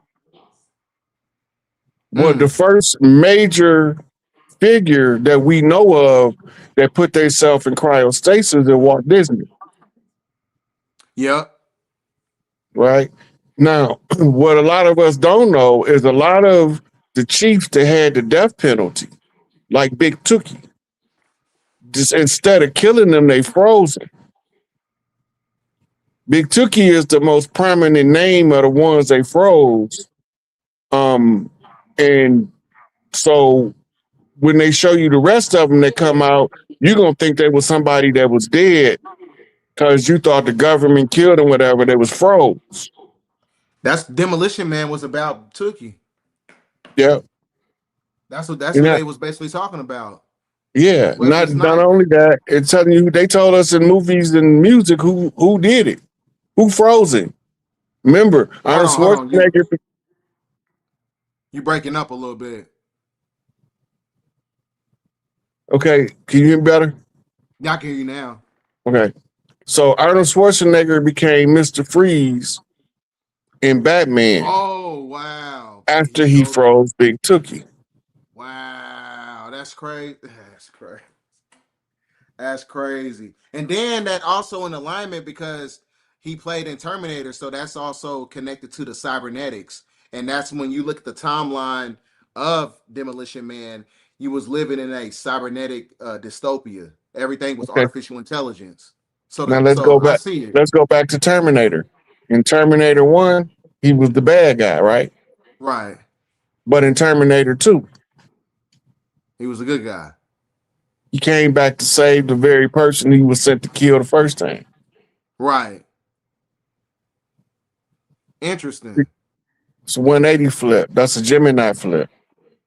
So everything's backwards. Yeah. So they tell Look, that's a Gemini flip. uh-huh. And remember, he played in the movie Twins. Yep. With the Danny little DeVito. yeah, Danny DeVito. Yep, yep. Right. So he played his twin self in the Terminator, but he telling you that the real twin don't look like him in Twins. Right. Remember in the movie Twins, they was clone babies, and Danny DeVito was a side effect. Wow. And Arnold Schwarzenegger was the one that they was programming to be what he became. Yep. Smarter, stronger, faster, prettier, all of it. And damn, I'm about to watch that tonight. I forgot. I used to watch it. My dad had me watching all them 80s movies like in the early 2000s. I used to watch all them movies. So I'm gonna run that back. That's a good ass movie. And then Danny DeVito, they wasn't expecting him to be born. But when Arnold Schwarzenegger was born, they was like, "Oh, no, wait a minute, here comes another one." Right. Story of Esau and Jacob. Yep. Right? Looked fundamentally different. The problem is that people got Esau, Adam, mixed up with pale faces. He wasn't a pale face. Because the name Adam means ruddy red clay of the earth. Red man. Yeah. Same with Adam. Adam means ruddy red clay of the earth. Mm-hmm. They talking about Mississippi clay dirt walking over in the Middle East. That's crazy how the movies, man, they tell the whole story. And then I remember I was telling you about Ready Player One. In order for him to beat the game, he had to go backwards in order for him to get the first key. Crazy. We're gonna get to one more question, and then we're gonna let the elder let him get his piece. How do the Hyperboreans align with biblical cosmology? How does their legacy connect to the history of the so-called African Americans and the archons described as rulers of this world? Now, you can also associate it with an archon with a draconian reptilian. They're basically one and the same because an archon is what controls the demiurge, which basically controls planet Earth by way of the Saturn and the moon, because Saturn and the moon are basically the hard drives that gives the power to the liquid crystal technology, which is also controlled by archonic forces. So when you're talking about Hyperboreans, because I never really got into the bloodlines of the Hyperboreans, so I can't really say much about that. Like, what you think about that? Hyperboreans is another name for those that was more advanced. Hyper mean a whole lot of something extreme. Boreans mean light beings, light bodies. Right? They're like not talking. They're talking about they're talking about Atlanteans. When you hear Hyperborea, when you hear Tartaria, them just cover stories for United States, ancient America, aka Atlantis. This is code words. It says telling you the same thing about the same society. We had waves, or what we call strata of societies, rise and fall over the eons, not millennia. Millennia is not enough time. We've been doing this for trillions of years, right? We've done it in different star systems. We get tired of one star system because we didn't live 100 trillion lives in that sucker. We go make another one with different rules of engagement for that system. Right? And the Earth is a matriarchal planet. It's a feminine planet in the solar system that has primarily 3 feminine bodies in it: Venus, Earth, and Luna. But they don't tell you about the 4th one, Lilith. Right? The reason they keep Lilith a secret is because it keeps the secrets of the ancient one. The ancient mother manifests in modern times. You won't be able to track her because you can't follow the Lilith energy. She gonna be real sweet to you, but I mean she won't cuss your ass out if you need it. Right. That's a fact. And then when she get done cussing you out, she gonna go take a minute and wash your hands and come here and get you something to eat before you leave, because you ain't leaving on an empty stomach. Tough love. Yeah. And then this guy, he Paysky Drewski, salute to you. Is this why North Majority is hell? Yeah. Well, when you get into like how you ever heard a lot of people in the esoterics, they know that hell is actually like the embodiment of cold, because the devil is actually blue. It's not the red devil. But it's all symbology, because it's another form of light cold lockdown. Cryogenics in itself is another way to lock down DNA with cold weather. So when you talk about hell, you're talking about Hellenistic culture. Mm-hmm. Hellenistic culture is named after Helen, or Hella. We talking Greek culture now. Mm-hmm. So when they talk about hell being cold, they're talking about the Iberian Peninsula during the reign of the Greece Empire. Mm-hmm. Because Hela was the goddess of the frost. You know it as the story of Loki. She was the princess of the frost giants, meaning those who was big as hell that moved to the north, right? Who was the one who was giving birth to an heir. They called him Loki. Loki don't have a father, so he was adopted by Thor's father. Let that sink in.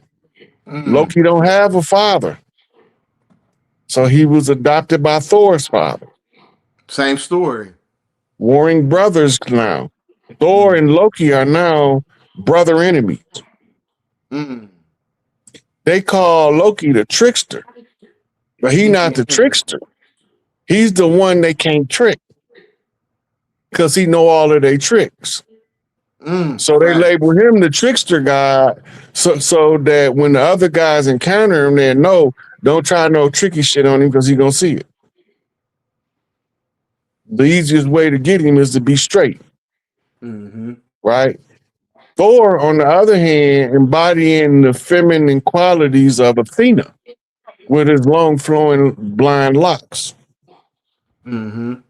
Right? Thor, if you go back to the Ragnarok, in the beginning of Ragnarok, Thor and Loki is watching Odin go into his 1,000-year sleep. Right? Before he go, he give them a little lecture, then they bicker a little bit, then he leave, going on off. They sitting there mourning him, and out of nowhere, a portal opened up, and here come this chick named Hela. Talking about she's coming to take her throne back. And Thor throws his hammer, and she crushes it. Now remember, the Incredible Hulk couldn't pick up Mjolnir.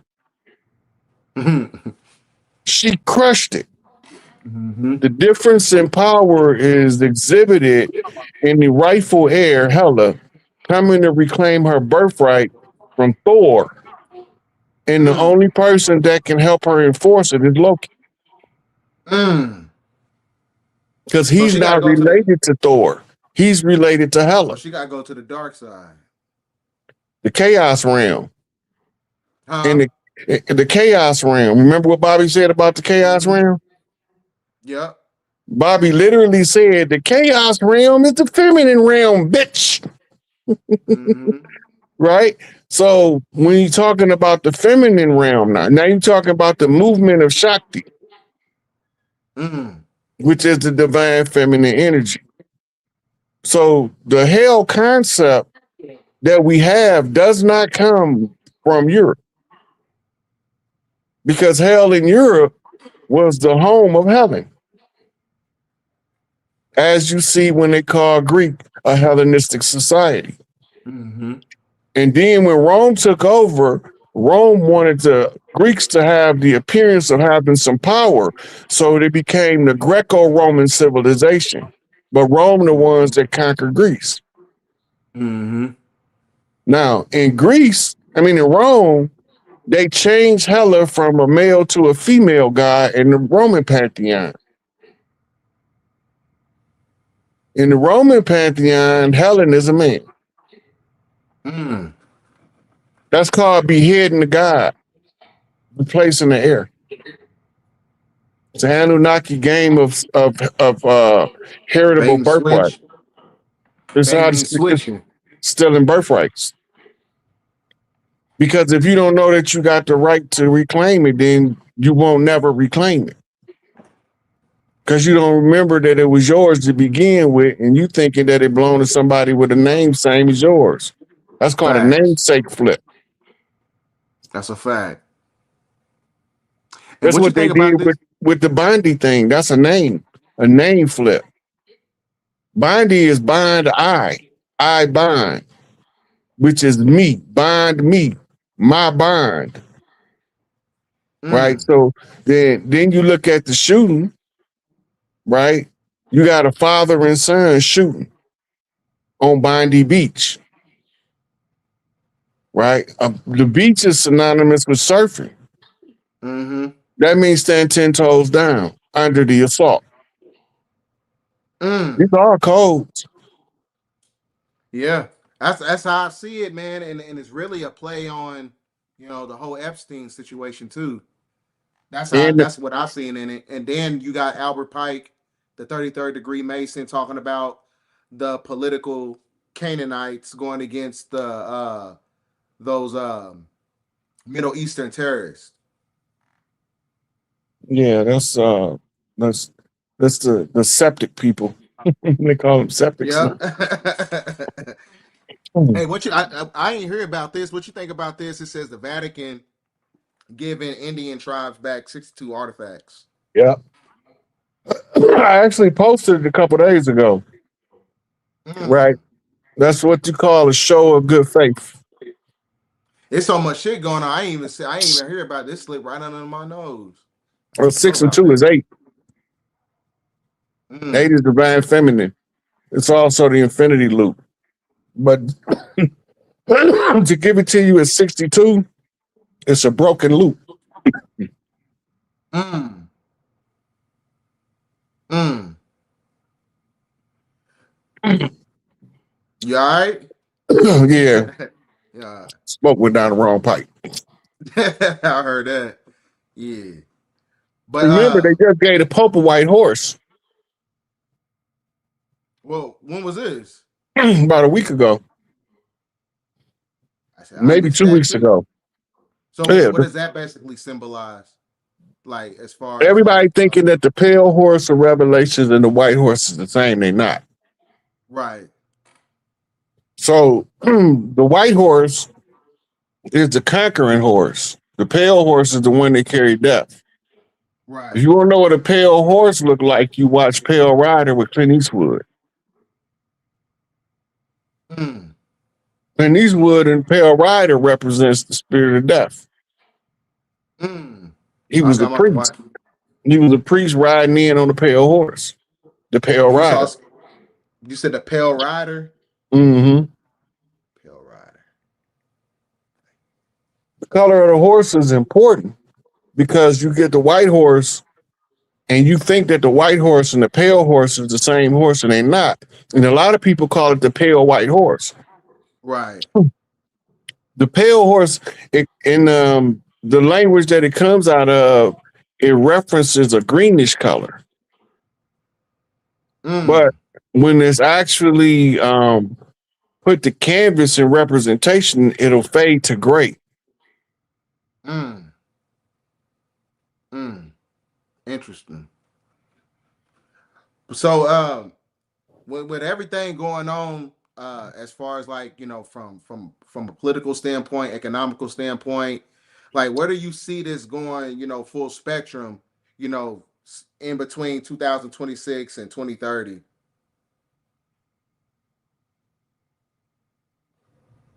2026, they should, by the time 4th of July, the government transfer should be completed. Mm. Because they can't have that celebration unless it's done.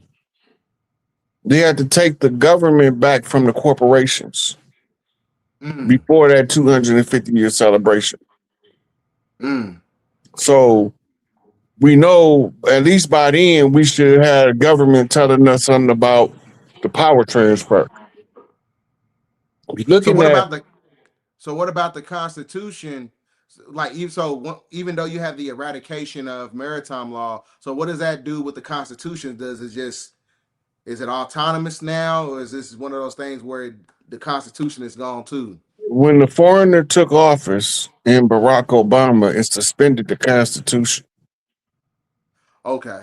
The only way to reinstate the Constitution is by having a new constitutional convention. And that's not going to happen. Could that have given an extension, wouldn't it? If they had was going to have a new constitutional convention, they'd have done it by now. Right. They still having a problem getting people to understand that they had a foreigner took office, which is an attempted hostile takeover of a foreign government. Or it could be a domestic entity, but they operating in a foreign capacity because they put a foreigner in office. It all traces back to George Herbert Walker Bush. Yep. That's a fact.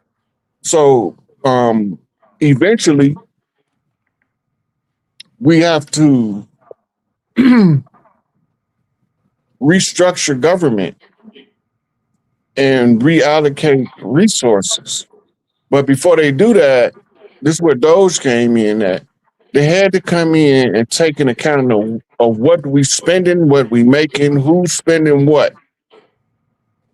Right? They're not done with that part yet. Right? Now, you're going to know when they done because the bottom going to fall out the banks. Now, remember, they just raided Wall Street. The FBI did. Yep. I forgot to put that video up there. Man. Yeah. So them raiding Wall Street, they already knew who the guilty players was from the World Court that was holding the human rights violations of the corporation. They was the ones hearing the case. They the ones who called for the evidence, and when military intelligence gave them the evidence, they got 50-something years or more of evidence showing who all of the fraudsters were. Now, what the whole Trump reign is about is the transfer of power back to the people. It got nothing to do with him personally. He's actually performing a public service. Right. On behalf of the tribes that's original to the land. Because we needed the buck dancing cracker because they keep feeding us buck dancing niggas. So Trump came in straight out of the hip hop community in New York. Right? We forget about that. With ties to the Panthers and several other of our tribal dissident groups in New York. Right? He put his money where his mouth was. Right? He sent a plane to go get Mandela and bring him over here when he got out of prison. Little do we know that he did that to avoid an assassination on Mandela. You know. Interesting. And we had a bunch of rich niggas didn't do it. Right. Think about that. See, we be forgetting the people that have our back because they don't look like us sometimes. And sometimes the ones that don't look like us be doing more in our interest than we would give them credit for because somebody that looked like us said, I don't agree with him. Right. He's a racist. But he wasn't a racist all the way up when he was being in everybody hip hop songs and videos and whatnot. He wasn't a racist then. Only when he decided to run for the highest elected office in the land do he become a racist in the minds of the same people that was partying with him and using them as a name drop for clout. Same people. Right? Same people that get trying to get photo shoots with him to boost their rap career. Same people. Ain't no fun when the rabbit got the gun. Everything What do you turn say? I around. was the hunted, now I'm the hunter. Right. That's how I been. That's why it happened. Damn. Shit. So shit, I'm finna shit. I'm hungry, so I ain't ate nothing today. So I'm finna I go. ain't either. I'm about to go eat too. I pretty much just some juices. That's about it. So, but yeah, that's it's a lot going on, and so the whole point of this transmission was to show everybody in real time what's taking place from a political standpoint because as I was telling you, a lot of our people, they're civically and they're politically naive about what's taking place. So, especially when it comes to, knowing about who we are and our true nomenclature titles that connects us right back to the land. So I appreciate you coming on, demonstrating that, to my audience, to the younger crowd and everything. And I appreciate you for that. Real talk. Oh, for sure, man. You know what we do. Yeah, Yeah. yeah. There was one more thing I wanted to mention. Was it you said you had a receipt to show me? You said you had another slide. Mm-mm. Oh, I remember what I was going to say. Right here on this question right here about the 62 artifacts. I don't know if you Okay. remember, but a couple years ago, I was saying that they're going to build a big old museum in Egypt for all the Egyptian artifacts and the Yeah. African artifacts, right? They just opened that. Yeah, I heard about they And opened I it. said So that, and I said over here, they're going to return us a lot of artifacts.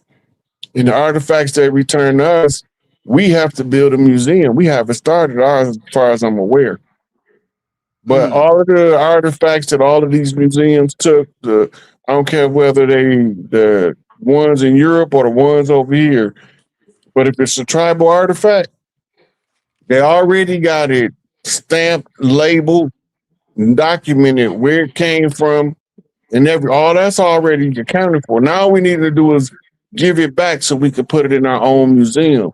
So we're gonna build a massive museum in the heartland. That means in the center of the country, mm. because all tribes are going to be involved. And that massive museum is going to put on display all of the artifacts recovered from the colonizers. Where would it be? Little Egypt? I don't know. We ain't gonna use none of that old shit. We gonna give it something else. I don't know. It might be the Buka Buka Museum. Well, fuck if I know. No, We gonna I was get. saying it because no, I was saying the geographical location because there's a place in Carbondale, Illinois. There's like that's like they call it Little Egypt, and that's where they got a lot of the Cahokia mounds, and it leads all the way up to St. Louis in Southern Illinois. The 618 area code area 666 Carbondale. So that's kind of like the apex of dark matter energy, where they had that solar eclipse that took place in 2023. I don't think it's gonna be where the Cahokia Mounds are. I think it'll be somewhat west of that, but still in the Great Plains region. Or it could be at Serpent Mountain in Ohio. It's Because gonna be it's gonna be more centered, like more toward um, Dakota, Nebraska, Wyoming, up in that area somewhere. okay. But I Okay. don't know if the area is decided on yet or not. But it's Okay. supposed to be in the middle of the country because the way that the service to it is going to be routed through the land. It's going to be from the existing travel ways, what we call highways. And then Mm. it's gonna make it where whether you coming from Canada or Mexico, it's a straight shot there. So even if they Mm. don't have the roads built yet, they're gonna have to create that infrastructure. So I'm not sure what's being done in that regard, or if the site has been selected. I do know that it's scheduled to happen. That Mm. we have to get everything back at the end. This is the end. So when they give us everything back, our relics and artifacts have to be labeled, cataloged, accounted for, and they have to be given back too. A lot of the stuff over here, they catalog it from over here, and then they got what's called a transfer certificate, as if it was recovered from the the Nile Valley over there. Mm-hmm. right? Like King Tut's tomb. King Mm. Tut was originally buried in Mammoth Cave in Kentucky, Mm. right? And then his father, Akhenaten, was buried in the Grand Canyon. That's why they couldn't find him over there. Mm. I'm only like an hour. I'm like 90 minutes away from Mammoth Cave, Kentucky. Yeah, Yeah, they you go to had Mammoth when they Cave, it leads first, you to Hollow Earth. yeah, when they first found King Tut tomb, the local newspapers had articles about the discovery. Then they tried to cover it up. The Smithsonian came in and changed the whole narrative in the newspaper by putting retraction stories in the paper. I also heard that they had found it in the Grand Canyon. I don't know if they And that probably was took it from. Akhenaten's tomb. Yeah, that's who it was. Yeah. They, but a lot of people think it was Tut because it's his father's tomb. Akhenaten's tomb was in the Grand Canyon, along with several other prominent members of the Kemetic royal families or the Atlantean royal families. But we Mm-hmm. used to go travel the world. I mean, we used to go through a gateway in Arizona in the Grand Canyon and walk out in the pyramid over in Giza. All Mm-hmm. that stuff is closed down, but the, you can still get to other temple sites from Arizona, so they got it militarily zoned off. If you could try to go down there, but you in the middle of the damn desert, and here you get this dude gonna pop out with a whole black suit on Mm-hmm. in the desert, a three-piece suit, Majestic 12. and he gonna have some kind of semi-automatic firearm on him. Mm-hmm. He's not gonna have on military fatigues like you would expect. He gonna be in a suit and a tie in the desert. You've been to the desert before, ain't you? Yeah. How you feel wearing a suit and It's tie in the desert? hot as And hell. Shit. then, and then the crazy part is you're gonna be like, where the hell he come from? They don't pull up on you in no car. They just walk up on out of nowhere. Like, where the hell you just come from? I They heard they there got a though. lot of hidden. I heard they got a lot of hidden doors in those rocks, and they also heard they have teleportation cloaking technology. Like they can throw a blanket over them, and the blanket in itself it bends the photon subatomic particle to the point where it gives off the point where you're looking at a translucent figure. Yeah. Or it's like projecting what's behind them in front of them. Yep. Yep. Yeah. They actually got those for sale. You can actually buy some of those now. Yeah, I seen one of those mirrors. I think I seen one like that on Amazon, I believe. It was for Yeah. sale. But they Cloak- definitely got that type of cloaking blanket. technology. Yeah, but I'm trying to figure out why the hell you in the desert with a suit on. You know Right. they had to be somewhere air conditioned wherever you came from. Mm-hmm. I don't know. I guess it's kind of like one of those things. It's a part of their codex or whatever, like a suit. Because I know a suit is in itself is a form of the veneration of Freemasonry. Yeah. Well, I know that's what all that lapels, all that's Masonic code. Lapels, um, Lapel. the lapel on your suit, the collar Oh, part that okay, come okay, okay. down. Yeah. Oh, yeah. Yeah, Yeah. The that's Masonic. Bow ties, neckties, those are all Masonic symbols. Lapel pins, the handkerchief, the cufflinks, that's all Masonic. mm. Yeah, that's what I was saying. That's why I try to tell people. I said we wouldn't wearing no motherfucking suits and have paperwork, nigga. We had feathers and like you said, feathers and traditional or tradition, like you said, everything Yeah. was based We on. did keep records, but they burnt that shit up. Mm-hmm. Like in Macomb, Mississippi, where a lot of our family records was, they burnt the library down.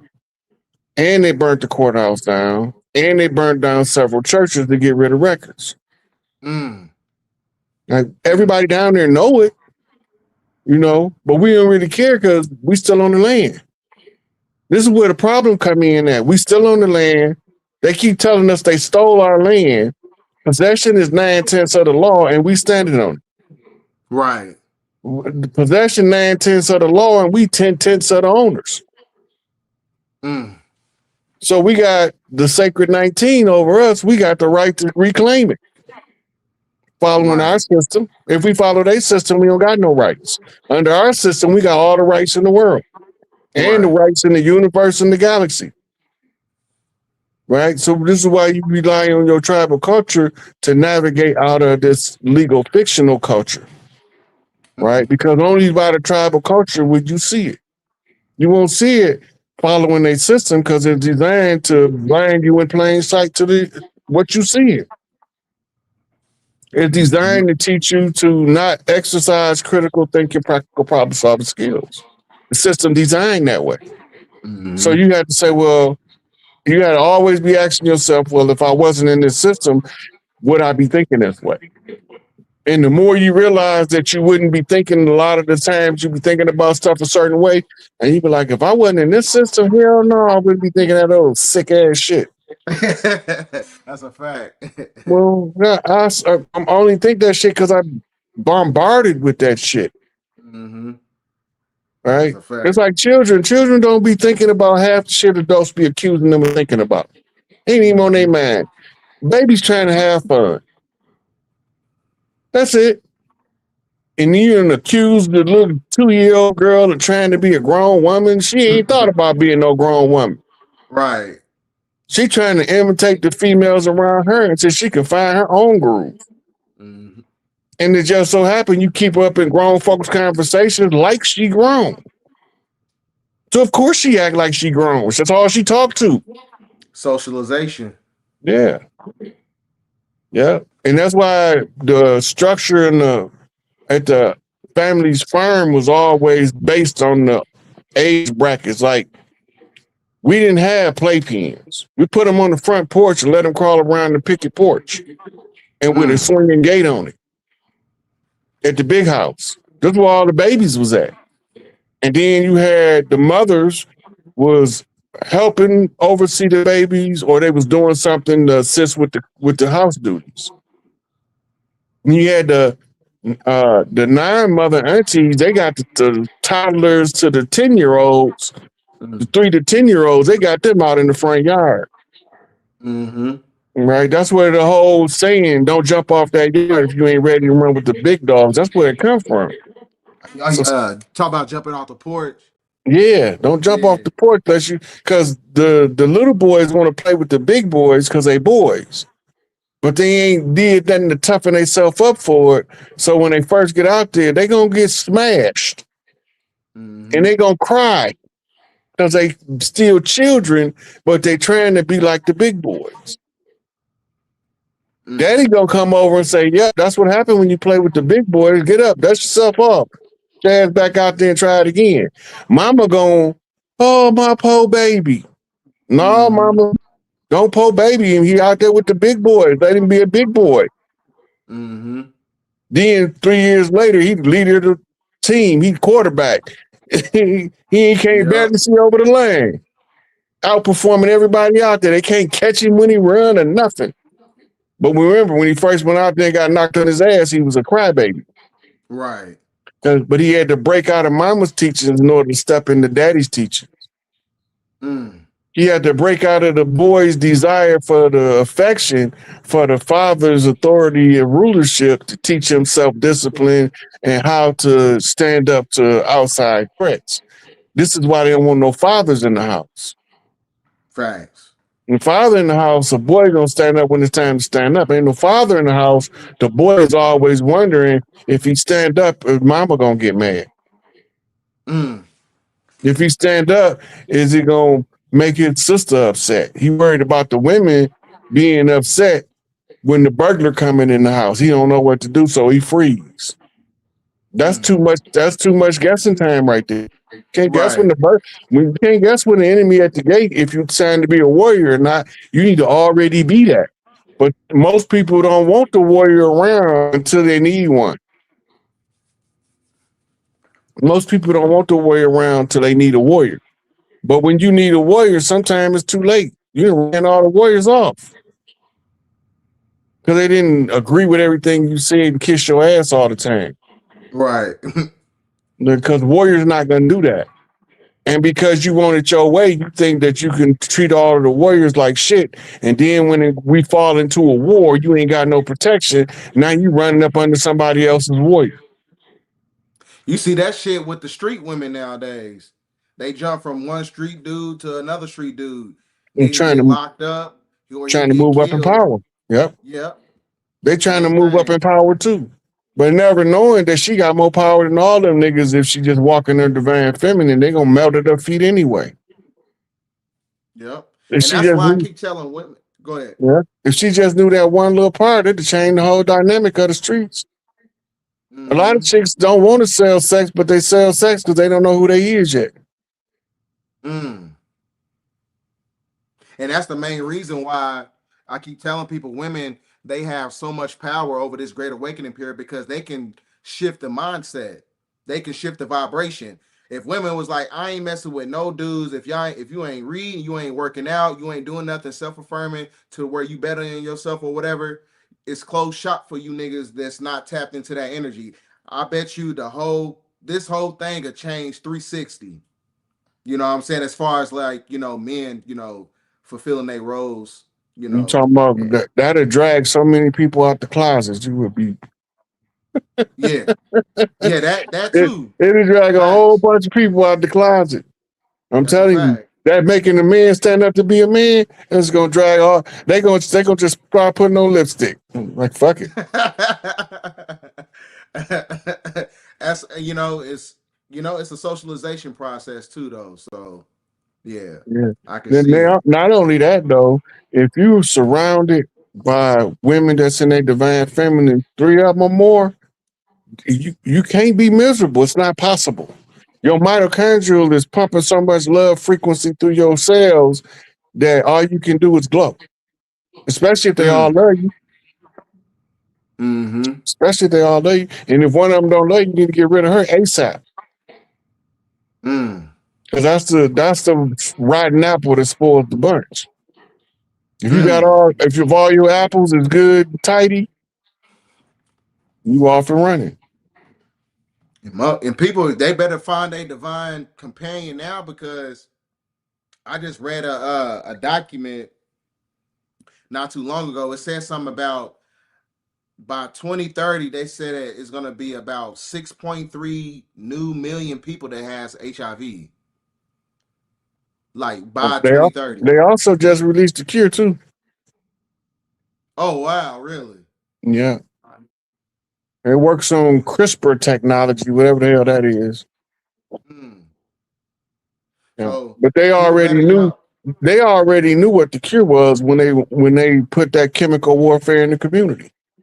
Oh yeah, facts. Right. So when you in chemical warfare, biological development of chemical agents for chemical warfare, you have to have the virus or the active agent, which we commonly call it a virus, but they don't call them viruses; they call them agent.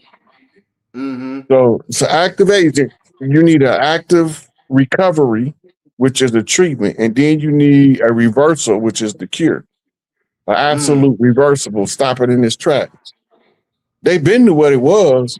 They weren't finna tell us though, because a certain amount of us got to go first. Listen, the World Health Organization injected 25 million people in Africa with HIV using the smallpox vaccine. How much money you think it costs to treat 25 million people from HIV? In the early days. Shit. In the first year, in the late 80s, the treatment was over $1 million a year per treatment for HIV.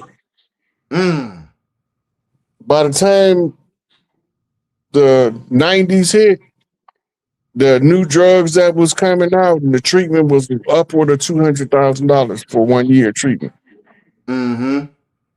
Now, they was getting most of it through your indemnity account by your insurance, but they were still getting paid.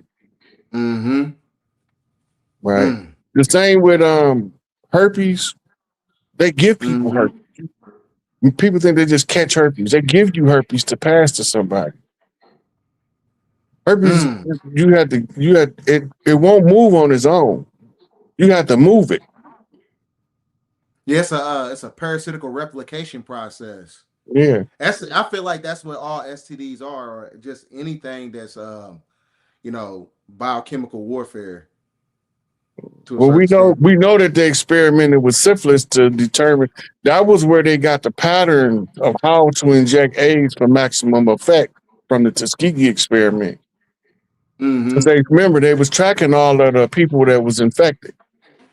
And they knew everybody that was infected by secondary means. They knew it already. Then they started watching them people. So they did a 40-year study on it. So that means that it was a 40-year plan for HIV. Right? HIV was identified by Fauci in 83. Right? From 83 to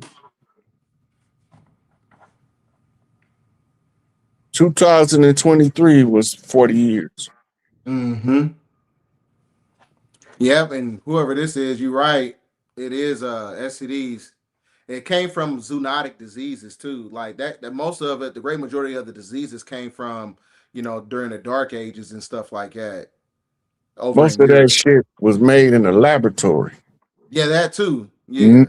The one, even like for instance, they got the common cold virus and mixed it with a sheep virus to make HIV. Yeah, Right. I think Robert Gallo was the one who funded that.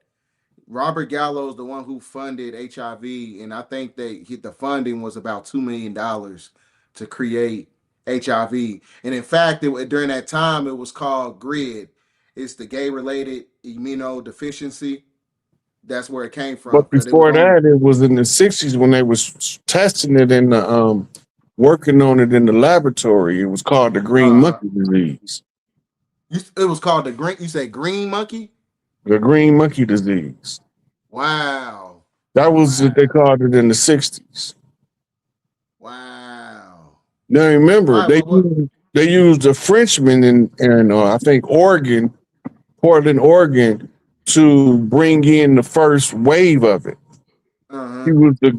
He was a known flamboyant homosexual, and they told him to have sex with as many partners as he could in order to spread the disease. But he didn't know why they wanted him to have that much sex. But as long as they was paying for it, he was indulging. That's crazy. So they turned him into like a walking bioweapon. Yeah, he was the Trojan horse. And they chose to pick.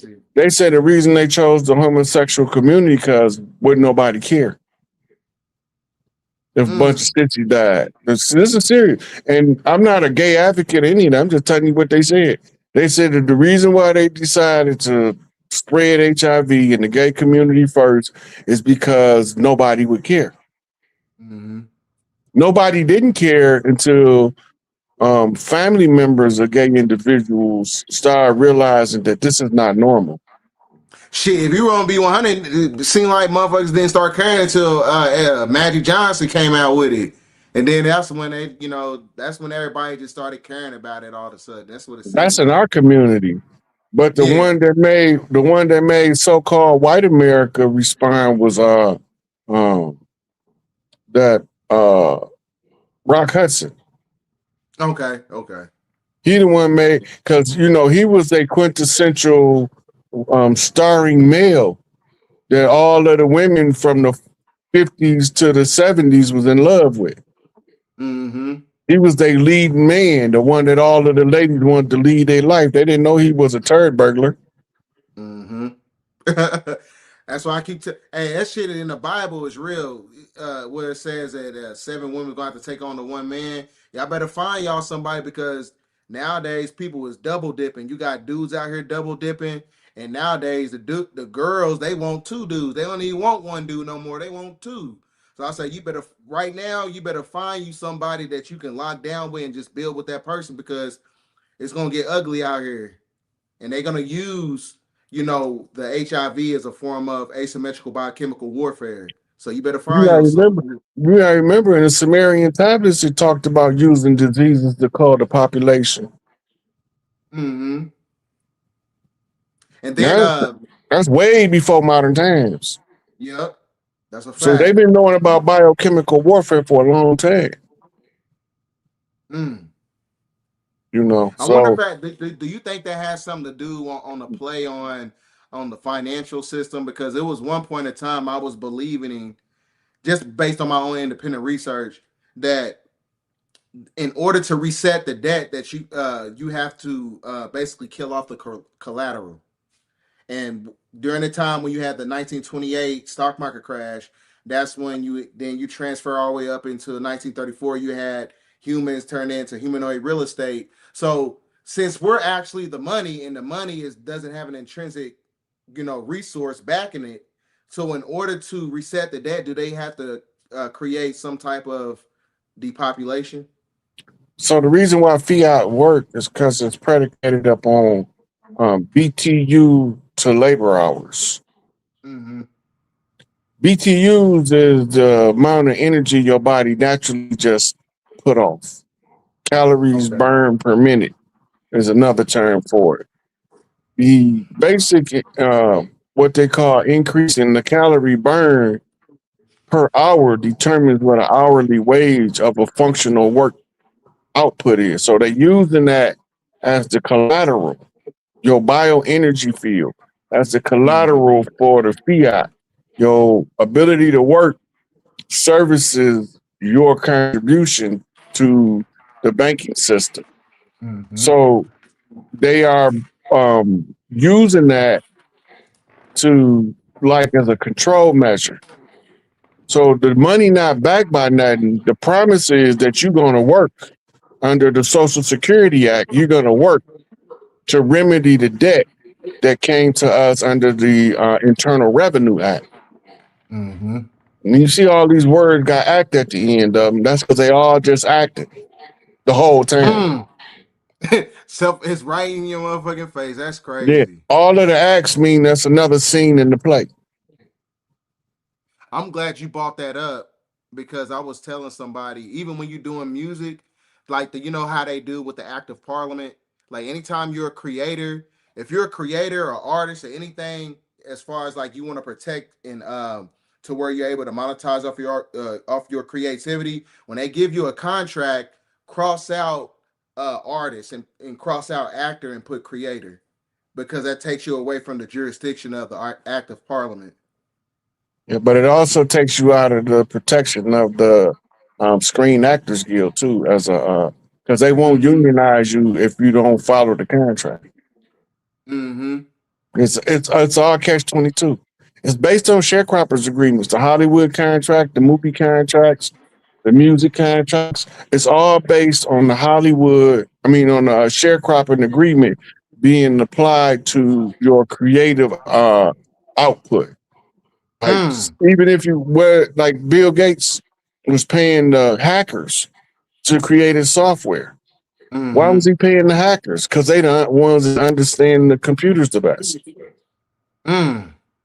You pay them, and then because they work for you, all of their laborers that they produced is your intellectual property, not theirs, Facts. right? So if they would all came in under 1099 as creators, then he wouldn't have been able to monetize their asset without their consent. Nobody knows this until it's too late. By the time you realize that you could have went in under a 1099 or as a contracted employee per diem amounts or whatever, if you'd have known that ahead of time, then you could have adjusted so that you don't get financially abused. It's like Mm. Michael Jackson said it better. He said that I was a small, talented boy from Gary, Indiana. They just did never think I would do good business. And they didn't. Mm.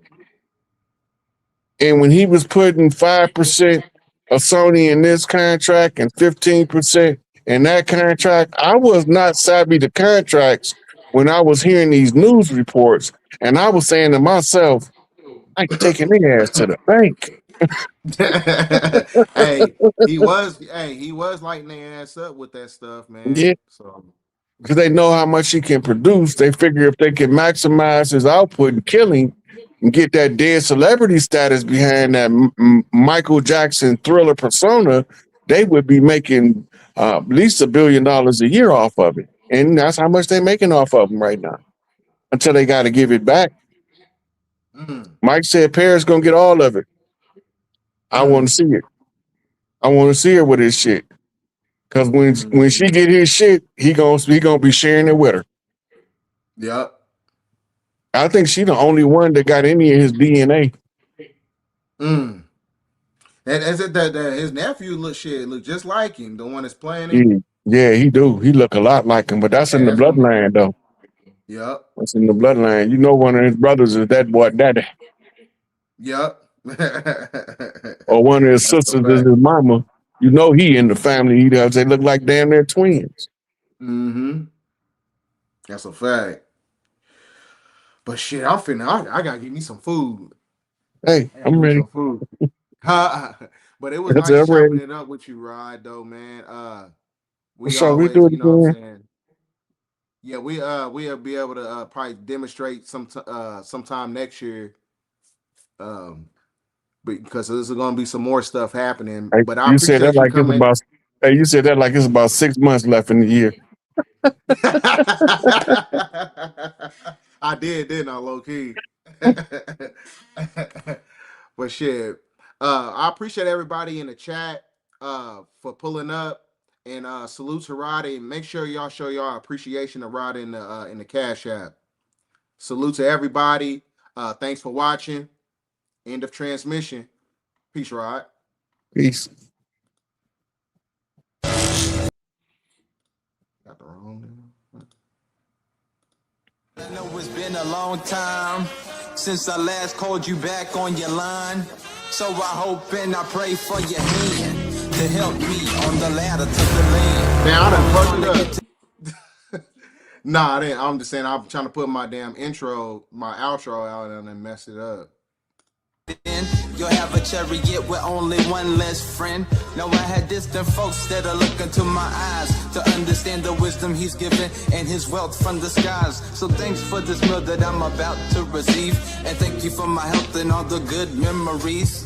Thanks for the courage taking on another day when I used to not believe, but now I know about grace. Stay away from the fire cause the flames does burn. Go with your gut feeling, when it's wrong you learn. For every one step I take, the Lord takes two. And do unto others if you want it done unto you.